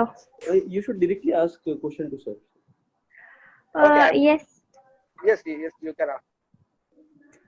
yes, sir. So my question is that I'm preparing from past 1 year, and I'm in second year of my college, and there are approx 2 years more, and in between, I tend to lose my consistency. I lose my focus, and I get highly confused at how to study, and now so much to study. So how can I maintain my consistency for 2 years more? Okay. See, you have 2 more years. It means 4 semesters, right? Four semesters you have. What you can do, you can minimize your target, minimize your daily target. मतलब अगर ऐसा है कि तुमको एक subject complete करना है, तो what way you can divide your targets. You have 4 semesters. You can decide to read 2 subjects in 1 semester. ठीक है। जैसे क्या है कि तुमने हिस्ट्री शुरू कर दिया, सपोज इफ जैसे थर्ड ईयर स्टार्ट होता है, then you can start with one of the subject like history से शुरू कर दिया। तो what should be your target कि दिन में you have to give 2 hours to this UPSC preparation, and बाकी time you can read that whatever college material you want to read, you can read that. तो ऐसा करना है कि college का भी साइमल्टेनियसली पढ़ना है, यूपीएससी का भी साइमल्टेनियसली पढ़ना है। यूपीएससी का टारगेट ऐसे करना है कि अगर तुमको पूरा टाइम फ्री है तो इन 15 to 20 days you can complete 1 subject, ठीक है। बट अभी तुम कॉलेज के साथ प्रिपेयर करने वाले हो, तो तुम क्या सोचो, you have to complete 1 subject in 2 months, ठीक है। तो दिन में अराउंड तुमको 5 से 10 पेजेस पढ़ने हैं, ये टारगेट रखो, एंड उसके साथ ही तुम्हारा जो कॉलेज का प्रिपरेशन है वो भी करते रहो। तो इसका साइड इफेक्ट क्या नहीं है, मतलब इसका ड्रॉबैक क्या नहीं रहेगा कि जैसे अभी क्या, अगर कोई एक ही चीज हम प्रिपेयर करना शुरू रखते हैं, आइदर सिविल सर्विसेज और तुम्हारा कॉलेज का, तो अगर सिविल सर्विस ही पढ़ रहे हो तो एग्जाम के टाइम में क्या होगा कि तुम्हारा जो कॉलेज का पढ़ना है वो बाकी रह जाएगा, ठीक है। तो तुम क्या करोगे, जब भी एग्जाम आएगी तब ये सिविल सर्विस का पूरा चीजें छोड़ के एग्जाम का पढ़ने लग जाओगे, लैग आ जाएगा, कंसिस्टेंसी पूरी ब्रेक हो जाएगी, ठीक है। तो ये चीज ना आए तो तुम थ्रू आउट द सेमिस्टर पढ़ते रहो, तुम्हारा जो भी कॉलेज का मटेरियल है उसको भी कुछ टाइम दो, आधा टाइम उसको दो और आधा टाइम प्रिपरेशन को दो सिविल सर्विस। तो उसके बाद क्या रहेगा कि सेमिस्टर की पढ़ाई तुम्हारी पहले ही कंप्लीट हो जाएगी, और जो एग्जाम के डेज है सिर्फ उतने डेज में तुमको सिविल सर्विस बंद करना पड़ेगा, उसको ज्यादा टाइम उसको बंद नहीं करना। मतलब बोलने का मतलब ये है कि साइमल्टेनियसली दोनों चीजें पढ़ो, सिविल सर्विस भी पढ़ो एंड तुम्हारा जो कॉलेज का पढ़ना है वो भी पढ़ो, आधा टाइम दोनों चीजों को दो थ्रू आउट दिस 2 years। और टारगेट थोड़े छोटे छोटे रखो, ऐसा मत रखो कि 15-20 दिन में ही हमको हिस्ट्री कंप्लीट करना है या फिर कोई एक सब्जेक्ट खत्म करना है, उसको टाइम स्पैन बढ़ा दो, थोड़ा सा टारगेट रियलिस्टिक रखो, ठीक है। तो टारगेट थोड़े बड़े रखोगे तो तुमको बहुत टाइम कॉलेज के प्रिपरेशन के लिए भी मिलेगा और बहुत टाइम सिविल सर्विस के प्रिपरेशन के लिए भी मिलेगा, कि दोनों एक साथ अगर पढ़ते रहोगे तो किसी को छोड़ना नहीं पड़ेगा। तो एग्जाम टाइम अगर आया तो 1 महीने पहले तुमको सिविल सर्विस का प्रिपरेशन छोड़ना पड़ेगा, if you have not read anything of college के बारे में, कॉलेज का जो सब्जेक्ट है वो अगर नहीं पढ़े हैं तुमने 5-6 महीने में, तो आखिरी का 1 महीना तुमको डेडिकेटली वो पढ़ना पड़ेगा और एग्जाम प्रिपरेशन में ब्रेक आएगा। चीजें एक साथ पढ़ना चाहिए तुम एक साथ, ठीक है। Okay, sir. Thank you, sir. Sir, I have a question. Harish, yes sir ये मेरे स्किल से लेकर है। एक्चुअली जब मुझे कुछ बताना होता है या फिर किसी को कुछ एक्सप्लेन करना होता है, एग्जाम्पल जब इवनिंग में हमारा क्लास होता है, तब अगर कोई हमसे क्वेश्चन पूछते हैं तो वो हाँ। क्वेश्चन का आंसर तो मेरे माइंड में होता है, लेकिन जब मैं बताने जाता हूँ तो वो वर्ड्स चेंज हो जाते हैं, मैं कुछ और बता देता हूँ। ओके वो कैसे करूँ? मैंने अपने आप को बहुत शांत करने की कोशिश किया, बहुत प्रैक्टिस भी की इसके लिए, लेकिन वो कंफर्टेबल नहीं हो रहा मेरे। ओके ठीक है, कोई इशू नहीं, कोई ये ऐसी कोई मेजर प्रॉब्लम नहीं है, इसके बारे में ज्यादा ऐसा मतलब ये मत सोचो कि ये तुम्हारे पर्सनैलिटी का कोई बड़ा फॉल्ट है, ऐसी कुछ बात नहीं, ठीक है। ये बहुत ही इजीली ये वाला फ्लॉ हम दूर कर सकते हैं। तुमको क्या करना है पता है क्या? जैसे आज क्लास में तुमको कुछ पूछना था बट तुम अच्छे से पूछ नहीं पाए, ठीक है, तो तुमको क्या करना है, एक बुक लो, उस पे मतलब ये लिख सकते हो तुम कि तुमको क्या पूछना था, ठीक है, तुमको क्या पूछना था वो राइट डाउन करो, लिखो। तो वहां पर लिखने से क्या होता है, अननेसेसरी जो चीजें है ना वो ड्रॉप हो जाती है, और जो इंपॉर्टेंट चीजें हैं हम लिखते हैं, ठीक है। तो पूछने के लिए क्या करना है, मतलब अगर इफेक्टिव स्पीच मतलब इफेक्टिव स्पीच या फिर इफेक्टिव कन्वर्सेशन अगर करना है तो क्या करना चाहिए हमने, कि कोई भी चीज लिख के देखनी चाहिए, ठीक है। रोज थोड़ा ना थोड़ा कुछ ना कुछ लिख के देखा करो, ठीक है। आइदर क्वेश्चन के आंसर्स लिखो या फिर जीएस जो भी पढ़ा है, जैसे तुमने दिन में लक्ष्मीकांत पढ़ा है, ठीक है, तो शाम को थोड़ा सा तुम लिखने की प्रैक्टिस कर सकते हो। जो भी तुमने पढ़ा है वो अगर मेरे को किसी को बताना है तो मैं कैसे बताऊँ, ठीक है, तो वो उसको लिख के देखो। एक टॉपिक अगर तुमने पढ़ा है कि प्रेसिडेंट की पावर क्या क्या है, ये अगर तुमने पढ़ी है दिन में, तो रात को उसको लिख के देखने का ट्राई करो कि अगर मुझे किसी को एक्सप्लेन करना है तो how I can explain it, वो जस्ट नोट डाउन करो। रोज अगर लिखने का ट्राई करोगे ना तो तुम्हारी बोलने की स्किल और अच्छे से इंप्रूव हो जाएगी, एक्सप्लेन करने की स्किल बहुत अच्छे से इंप्रूव हो जाएगी, ठीक है। तो तुमको क्या काम करना है, एक दिन में कोई भी टॉपिक पढ़ते हो या फिर किसी भी चीज पे बात करते हो तो वो चीज तुमको रात को जस्ट लिख के देखनी, थोड़ी सी मतलब 15-20 मिनट अगर रोज प्रैक्टिस करोगे, न्यूज़पेपर भी पढ़ लिया उसका भी प्रैक्टिस कर लिया तो भी इंप्रूव हो जाएगा, ठीक है। Hello, yes sir. hello, sir. Yes Sir, since we are in a learning phase, so how can we prepare our notes effectively, sir? see before preparing the note, ठीक है, when I started preparing my notes day back in 2016, वहां से मैंने notes बनाना शुरू किया था, but till 2019 वो जो मेरे नोट्स थे ना, that was waste of time, ठीक है। Why it was waste of time? Because मैंने नोट्स तब प्रिपेयर करने चाहिए हमने when we have exact idea about the syllabus and writing practice. जब तक राइटिंग प्रैक्टिस थरो नहीं हो जाती बहुत अच्छे से, तब तक हमने नोट्स नहीं बनाने चाहिए।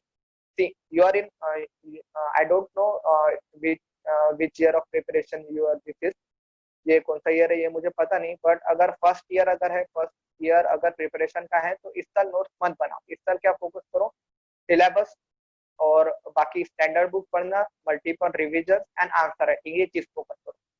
जब तक बहुत अच्छे से आंसर राइटिंग नहीं करते हो ना, तब तक तुम्हारा नोट्स क्या बनाना है वो क्लियर नहीं, ठीक है। First focus should be answer writing. फिर आंसर राइटिंग करने से क्या होता है, हमको समझ में आता है what is which point is most relevant, कौन सा पॉइंट रिलेवेंट है और कौन सा पॉइंट हमने नोट डाउन करके रखना चाहिए, so that we can use this point in examination. उससे और एक बात ये भी पता चलती है, which things which we tend to forget, हम कौन सी चीज भूल रहे हैं और कौन सी चीज हमको याद रहेगी। तो नोट डाउन वही चीजें करेंगे जो हम भूल रहे हैं, ठीक है।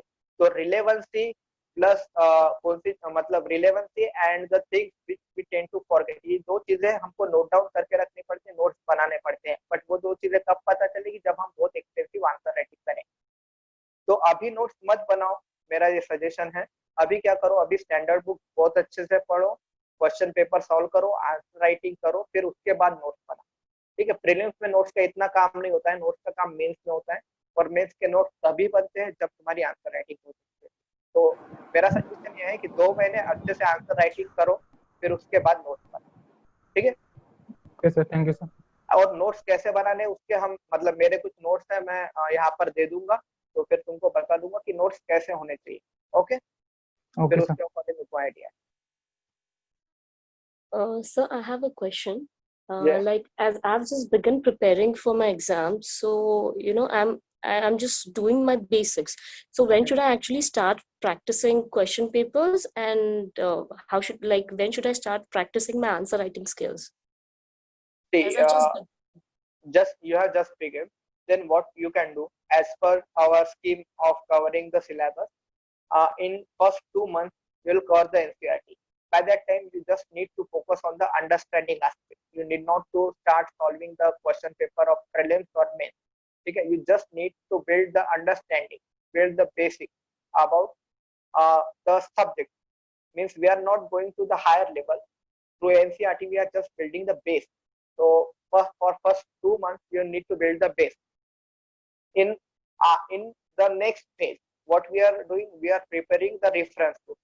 We are starting with reference book. At that time, we will start with the answer writing section. At that time, you can start the answer writing section. But for 2 months, build your basics, cover the NCERT, and in next phase we will start answer writing. हम आपसे answer writing करके लेंगे. But before that through out this मतलब पूरे preparation में आज से आप क्या कर सकते हो, आज से you need to take the printout of the syllabus and question paper. Just look at them. Okay, you need not to solve them. Just you have to get idea about the type of question UPSC is asking. And after 2 months, we'll start the mains writing, and after mains writing phase, we'll start extensive prelims test. Okay, you need not to worry about the when you have to start the practicing question papers. We'll take the question papers. We'll make sure that तुम्हारी answer writing ये सारी चीजें चालू हो जाएगी after 2 months. Okay, for first 2 months you have to build the basic. You have to be completed with your NCERTs, and you must have idea about the nature of UPSC, that is syllabus and question paper. Okay, and after 2 months you will start the answer writing, and after that you will start the prelim. Okay, you need not to worry about this. We will clear that. We'll take care of it. Okay, sir. Thank you. And so one more thing, like I've heard many of the people around me, like what they say is like it is necessary to make your own notes and go through it. So is it really necessary to write down notes and things? Because according to me, I feel like I'm wasting my time while writing notes and stuff. So what works out for me is that I can study more in the time instead of writing notes. So is it really necessary to make notes, or like what should I do? No, it is not necessary. There are many toppers. In 2016, there was one topper ranked 29. He not used to make the notes. उसने कभी notes नहीं बनाए थे. He openly said that I have never made the notes. Until 2019, मैंने भी उतने अच्छे notes prepare नहीं किए. Only in 2019, I made the specialized notes for each subject. और उसमें भी बहुत ही कम content था. I will share my copy of my notes. Very less content. For GS1, I had only 20 to 30 pages. GS2, only 20 to 30 pages per subject. तो उतना भी बड़ा note नहीं था. And while making notes, when you can make, मतलब most important thing is when we should go for note making. We can go for note making only after extensive writing practice. अभी अगर note making शुरू करते हैं तो हमें idea ही नहीं रहता कि which one is important, which one is relevant, which we can use in our answer. ठीक है, तो अंडरस्टैंडिंग आने के लिए बहुत टाइम लगता है, बहुत आंसर राइटिंग करनी पड़ती है. एंड यस, ट्रू दैट कि अभी अगर आप नोट्स बना रहे हो तो डेफिनेटली आपको वेस्ट ऑफ टाइम ही लगेगा. अभी समझ में नहीं आएगा कौन सा बनाना है नोट्स, कौन सा नहीं बनाना. तो अभी के लिए आप नोट्स मत बनाओ. ठीक है, अभी just focus on reading, studying more book, building your basic, इसी पे फोकस करो. अभी don't go for notes making. ठीक है, अगर लगा तो हम बाद में नोट्स मेकिंग स्टार्ट कर सकते हैं. नहीं लगा तो ऐसा कुछ जरूरी नहीं नोट्स मेकिंग करना ही. बहुत सारे टॉपर्स ऐसे हैं जो विदाउट नोट्स मेकिंग भी बहुत अच्छे रैंक है. ठीक है. So hello sir. Yes. Sir, I have one minor doubt, sir. Yes. So, sir, जैसे कि सर CAPF में ये कुछ रहता है कि सर आपकी हाइट इतनी होनी चाहिए और आपका वेट 80 के अंदर होना चाहिए या 70 के अंदर होना चाहिए. सर तो मेरा वेट सर बहुत ज्यादा है, कुछ 95 के अराउंड है. तो सर वो मतलब कि वेट ज्यादा रहे तो फेल भी कर देते क्या सर? वो BMI होता है, मतलब बॉडी मास इंडेक्स होता है। वेट अकॉर्डिंग टू हाइट होता है, मतलब हाइट एंड वेट इनका रेशो लेते हैं और वो BMI चार्ट उनके पास होता है। तो उसके अकॉर्डिंग मतलब क्या है कि अगर तुम्हारा वो BMI कैटेगरी में नहीं रहा, ठीक है, मतलब आइडियल बॉडी वेट होता है ना कि हाइट एंड वेट ये दोनों का कॉम्बिनेशन होता है, उन दोनों का रेशो होता है। वो अगर नहीं रहा तो री मेडिकल तुमको देते हैं कि मतलब you have given some time, you will be given some time to adjust your weight according to the demand of BMI, ठीक है, ऐसा टाइम दे देते हैं। बट ऐसा है कि डायरेक्टली रिजेक्ट नहीं करते, तुमको 45 डेज का वगैरह टाइम मिल जाता है। बट अपने हिसाब से हम क्या कर सकते हैं, हम पहले से अगर वेट रिड्यूस कर ले तो बेटर है, ठीक है। Okay sir. Any other doubt? Sir asthma patient के लिए? अस्थमा पेशेंट के लिए वो थोड़ा सा प्रॉब्लमेटिक हो जाता है, मतलब अस्थमा पेशेंट अगर रहते हैं तो वो मेडिकल टेस्ट में क्या मतलब उतना अस्थमा पे रिजेक्ट करेंगे नहीं करेंगे ये नहीं पता, बट अगर अस्थमा अगर है तो री मेडिकल मिलता है, ठीक है। अब मुझे ये नहीं पता कि वो क्योर करने के बाद क्योर हो सकता है कि नहीं हो सकता है, क्या प्रॉब्लम आएंगे उसको, बट री मेडिकल मिलता है अस्थमा पेशेंट रहे या फिर हाँ जैसे कुछ लोग जैसे होते हैं जो ये होते हैं ना जिनको कलर ब्लाइंडनेस होता है, ठीक है। अगर सिविल सर्विस की बात करते हैं तो सिविल सर्विसेज में जिसको कलर ब्लाइंडनेस है वो IPS नहीं बन सकता है, ठीक है, he is not eligible for becoming IPS। और CAPF असिस्टेंट कमांडेंट में अगर कलर ब्लाइंडनेस है तो वो टोटली रिजेक्ट हो जाता है, ठीक है। कलर ब्लाइंडनेस की वजह से हमारे बैच में से एक लड़के को रिजेक्ट करते हैं, ठीक है। अस्थमा भी एक सीरियस बात है, अब उस पर डायरेक्टली रिजेक्ट करते हैं कि नहीं करते हैं that I am not sure about, but colour blindness अगर होता है तो वो डेफिनेटली रिजेक्ट करते हैं। Okay sir. Sir, will you tell about essay writing, how to develop content, and how to write relevant to the subject? See, essay writing, yes, yes. नहीं sir बोलिए। essay writing ऐसा एक subject है जिसके लिए हमको एक डिफरेंट लेक्चर लेना पड़ेगा। स्टिल मैं एक थोड़ा सा फ्रेमवर्क दे देता हूँ। अगर CAPF का essay writing या फिर इसका essay writing सिविल सर्विस का, सिविल सर्विसेज। अच्छा, सिविल सर्विस का essay writing जो है हमको कितना अराउंड 1000 to 1200 वर्ड्स में लिखना पड़ता है, ओके। तो उसमें क्या है कि उसमें अराउंड 10 to 12 पेजेस रहते हैं। तो क्या 1.5 मतलब 1 घंटा 30 मिनट मिलता है हमको ऐसे लिखने के लिए एक। तो उसमें क्या करना पड़ता है, मतलब what I used to do, पहले 30 मिनट मैं स्ट्रक्चर बनाता हूँ ऐसे, ठीक है, बिकॉज हमको 12 पेजेस का ऐसे लिखना है तो फ्लो रहना चाहिए थ्रू आउट ऐसे में। फ्लो तभी मेंटेन रहेगा जब तुम्हारे पास बढ़िया स्ट्रक्चर रहेगा। तुमको पहले ही डिसाइड करके रखना पड़ेगा कि ये पैराग्राफ के बाद कौन सा पैराग्राफ आना चाहिए, ये पैराग्राफ के बाद कौन सा पैराग्राफ आना चाहिए। तो वो स्ट्रक्चरिंग करने को ही 30-40 मिनट लग जाते हैं, ठीक है। 30-40 मिनट्स में स्ट्रक्चर बना लिया, उसके बाद यू कैन स्टार्ट योर एसे। तो पहली चीज क्या, स्ट्रक्चर बनाना है, ठीक है। सेकंड चीज क्या है, सेकंड चीज जो पहला पेज है, 12 पेजेस है ना अपने पास, तो पहले पेज में क्या हमने इंट्रोडक्शन लिखा। इंट्रोडक्शन हम क्या एक कोट से भी कर सकते हैं या फिर किसी न्यूज से भी कर सकते हैं या फिर किसी एनेक्डोट से भी कर सकते हैं, कोई भी एक स्टोरी से भी हम स्टार्टिंग कर सकते हैं। इंट्रोड्यूस कर दिया हमारे ऐसे को, और वो इंट्रोडक्शन में ये आखिरी में इंश्योर करना कि हमारे टॉपिक का नाम आना चाहिए, ठीक है। जो भी टॉपिक हम पढ़ा रहे हैं उसका नाम इसके इंट्रोडक्शन में के एंड में आना चाहिए। एंड सेकंड पैराग्राफ कनेक्ट कैसे करेंगे, वो टॉपिक को एक्सप्लेन करेंगे।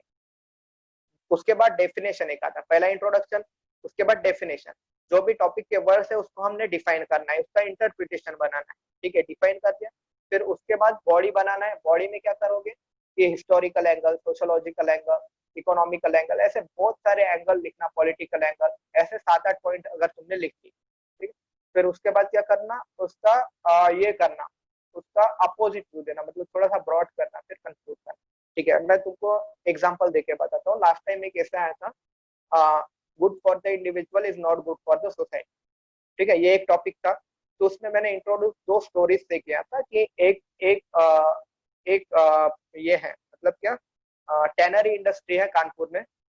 टैनरी इंडस्ट्री का जो ओनर है वो क्या करता है, वो वेस्ट वाटर ट्रीट नहीं करता है और उसको रिवर में छोड़ देता है। तो वेस्ट वाटर ट्रीट ना करने से क्या हुआ, वो टैनरी इंडस्ट्री के पैसे बच गए, उसके कंपनी का प्रॉफिट बढ़ गया। बट वो रिवर में वेस्ट वाटर छोड़ने से क्या हुआ, जो लोअर रिपेरियन विलेजेस वगैरह जो पानी यूटिलाइज करते हैं तो उनके लिए वो वाटर अनसेफ हो गया। that process is good for the individual, good for the owner, but it's not good for the society. ठीक है, क्योंकि वो सोसाइटी के लिए अच्छा नहीं। तो वहां से वो स्टोरी बताई और नीचे मैंने एक्सप्लेन किया how good for the individual is not good for the society. फिर बाद में सोसाइटी बताया, सोसाइटी को डिफाइन किया, society is nothing but the group of individual. ठीक है, तो इसका मतलब क्या है, good for the society is good for the individual. But ऊपर वाले इंसिडेंट से हमको ये समझ में आता है it is not necessary that good for the individual is good for the society. बाद में हिस्टोरिकल एग्जांपल लिया, जैसे जो नाजी पावर थी, हिटलर था जर्मनी में, उन्होंने क्या किया था, उन्होंने खुद के ईगो सेटिस्फाई करने के लिए, फिर खुद के एम्बिशन के लिए सेकंड वर्ल्ड वॉर किया था। That was good for the Hitler but not good for the entire world. फिर पॉलिटिकल इसमें क्या है, पॉलिटिकल एडमिनिस्ट्रेटिव इसमें बहुत सारे लोग करप्शन करते हैं, तो वो खुद के पास आने वाले पैसे बढ़ाते हैं, वेल्थ बढ़ाते हैं, good for them but not good for the society, लोगों का नुकसान होता है। कुछ लोग क्या, कुछ गांव के सरपंच वगैरह क्या करते हैं, पैट्रियार्की की प्रैक्टिस करते हैं। तो पैट्रियार्की की प्रैक्टिस कर रहे हैं मतलब उनके घर पे उनका वर्चस्व बढ़ रहा है, उनकी क्रेडिबिलिटी बढ़ रही है, बट सोसाइटी के लिए वो अच्छा है क्या, नहीं है। सोसाइटी उनको रिप्लिकेट करेगी। इन्वायरमेंट के भी इसमें देखो कि कोई भी क्या है, कोई भी जैसे कंपनीज वगैरह है, पावर प्लांट वगैरह है, वो इन्वायरमेंट को बहुत सारा नुकसान करते हैं, तो उनको फायदा होता है वो पावर प्लांट से, बट इन्वायरमेंट का बहुत। तो ऐसे डिफरेंट सोसाइटी का, सोशियोलॉजी के बहुत सारे एंगल्स निकाल सकते हो। इसमें भी एक बढ़िया ट्रिक क्या होती है, तुम जो अपना जीएस का सिलेबस है ना, जीएस के सिलेबस से भी पॉइंट जनरेट करना। तो ये 5-6 पेजेस हो गए। बाद में काउंटर व्यू देना कि टॉपिक क्या था, good for the individual is not good for the society. दूसरा व्यू ऐसा भी हो सकता है, good for the society is not good for the individual. जैसे साबरीमाला में क्या होता है, साबरीमाला टेम्पल में सोसाइटी की बिलीफ क्या है, यहाँ पर वुमेन्स ने नहीं जाना चाहिए, good for the society, but वो वुमन का है कि उनको डिस्क्रिमिनेशन फेस करना पड़ रहा है। तो ऐसा सेकंड व्यू देना कि तुम्हारे ऐसे को ब्रॉड करना, सेकंड व्यू देना, एंड फिर बाद में फाइनली कंक्लूड करना पॉजिटिव। तो इसके लिए एक अलग क्लास हम ट्राई करेंगे कि एक अलग क्लास ऐसे राइटिंग के लिए भी हम लाए। ठीक है, तो वहां पर बहुत अच्छे से समझना है। Okay sir, thank you sir. और किसी को कुछ डाउट है तो आप पूछ सकते हो। Harsha? Sir how to read newspaper? Newspaper reading के लिए भी हमको बहुत एक अलग क्लास लगेगा, क्योंकि उसमें बहुत सारा पढ़ना पड़ता है। बस उसकी एक ट्रिक मैं तुमको बता सकता हूँ, अगर सिलेबस तुमको बहुत अच्छे से पता है, ठीक है, सिलेबस में जो भी इंपॉर्टेंट चीजें है, सिलेबस में जो जो मेंशन है वो वहां से पढ़ना है। जैसे बहुत सारी पॉलिटिकल न्यूज वगैरह है तो वो उस पर उतना ध्यान नहीं देना है। कोई भी लोकल न्यूज जैसे होती, जैसे नागपुर स्पेसिफिक कुछ न्यूज है, तो उस पर उतना ज्यादा ध्यान नहीं देना। हमको क्या अच्छे से पढ़ना है, हमको फर्स्ट पेज जो होता है न्यूज़पेपर का वो बहुत अच्छे से पढ़ना है। उसके बाद एडिटोरियल सेक्शन जो होता है वो अच्छे से पढ़ना है। और एडिटोरियल में भी ध्यान रखो कि कोई भी पॉलिटिकल एडिटोरियल ना हो, ठीक है, अपने यूपीएससी का रिलेवेंट हो, जो हमको सिलेबस से और क्वेश्चन पेपर से पता चलेगा कि रिलेवेंट क्या है। ठीक है, और उसमें भी अगर इंडियन एक्सप्रेस अगर पढ़ते हो तो उसमें एक्सप्लेन सेक्शन होता है, एक्सप्लेन सेक्शन अच्छे से पढ़ना है। एंड बिजनेस वाला सेक्शन, उसमें भी क्या, बिजनेस वाले सेक्शन में कोई गवर्नमेंट स्कीम के बारे में अगर बता रहा है, इंडिया की इकोनॉमी के बारे में थोड़ा सा बता रहा है तो वो पढ़ो। बट कोई भी प्राइवेट कंपनी के बारे में बता रहे तो वो नहीं पढ़ना चाहिए। ठीक है, और बाकी कुछ लोकल न्यूज नहीं पढ़नी चाहिए। ठीक है, जैसे मुंबई में क्या हुआ, दिल्ली में क्या हुआ, ये उतना मैटर नहीं करता है। इंटरनेशनल लेवल की न्यूज वो अच्छे से तभी कर पाओगे जब तुमको सिलेबस अच्छे से पता रहेगा और क्वेश्चन पेपर। ठीक है, और न्यूज़पेपर के लिए ज्यादा से ज्यादा 2 घंटे के ऊपर टाइम चाहिए। Okay Guys, we will be having this session on how to read a newspaper, essay writing, and along with that, how to choose a optional. ठीक है, ये तीनों पे भी सेशंस होंगे। आप अपकमिंग वीक में होते जाएंगे वो ऑन अ संडे बेसिस। ठीक है, तो वो अपना रेगुलर जो स्केड्यूल है वो रेगुलर स्केड्यूल अपना ब्रेक नहीं होना चाहिए। तो संडे टू संडे हम लोग वो सेशंस कंडक्ट करेंगे, आपको पूरी इन्फॉर्मेशन दी जाएगी। Any questions again? Yes, sir. I want to know that which newspaper do you prefer? देखो ऐसा इट डिपेंड्स ऑन यू। जैसे I personally prefer Indian Express, मुझे इंडियन एक्सप्रेस बहुत अच्छा लगता है, but most of the student prefer the Hindu. या the Hindu या फिर इंडियन एक्सप्रेस में कोई भी एक चूज कर सकते हो। I use to read the Indian Express, but आप द हिंदू भी पढ़ी सकते। ठीक है, ये तुमको डिपेंड करते है तुमको पढ़ने में कौन सा पेपर अच्छा लगता है। Okay Yes, sir. सर अगर न्यूज़पेपर ना लेके मंथली मैगजीन लिए तो चलता है क्या? देखो मंथली मैगजीन से क्या होता है, तुम्हारा प्रीलिम्स बहुत अच्छे से प्रिपेयर होगा। ठीक है, बट मेंस में क्या होता है, मेंस में तुमको व्यूज चाहिए होते हैं। ठीक है, व्यूज बहुत अच्छे से चाहिए होते हैं, कोई भी प्रॉब्लम सॉल्विंग वो स्किल जो है ना वो एडिटोरियल से डेवलप होती है न्यूज़पेपर, ठीक है। तो न्यूज़पेपर पढ़ने से बहुत अच्छा इम्पैक्ट होता है मेन, तो इसलिए न्यूज़पेपर पढ़ना ही चाहिए। ब्रिलियंट वो जो आपने ये जो है मंथली मैगजीन वो एक टाइप के नोट्स है, दूसरे ने जनरेट किए। तुम अगर पूरे मंथ में न्यूज़पेपर पढ़ते हो और वही मैगजीन में तुमको दिखता है तो अच्छे से रिकलेक्ट भी होगा प्रीलिम्स का और मेंस के व्यूज भी अच्छे से। बट अगर न्यूज़पेपर स्किप करते तो मेंस में थोड़ा सा प्रॉब्लम करता है। ओके, बट ठीक है, थोड़ा मतलब टाइम कम दो न्यूज़पेपर को, 2 घंटे ही दो या फिर उससे भी कम टाइम दे तो भी चलेगा, बट न्यूज़पेपर थोड़ा पढ़ते हैं। Any more questions?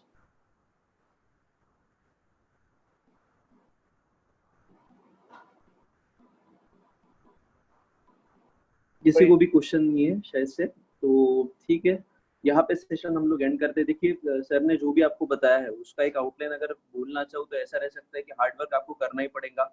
यहाँ पे देखिए जो भी मैंने आपको स्टार्टिंग में फिर काउंसलिंग के दरमियान आपको बताया कि 20% हमारा काम है, 80% आपका काम है, ठीक है। तो 80% आप खुद की एफर्ट लगाइए।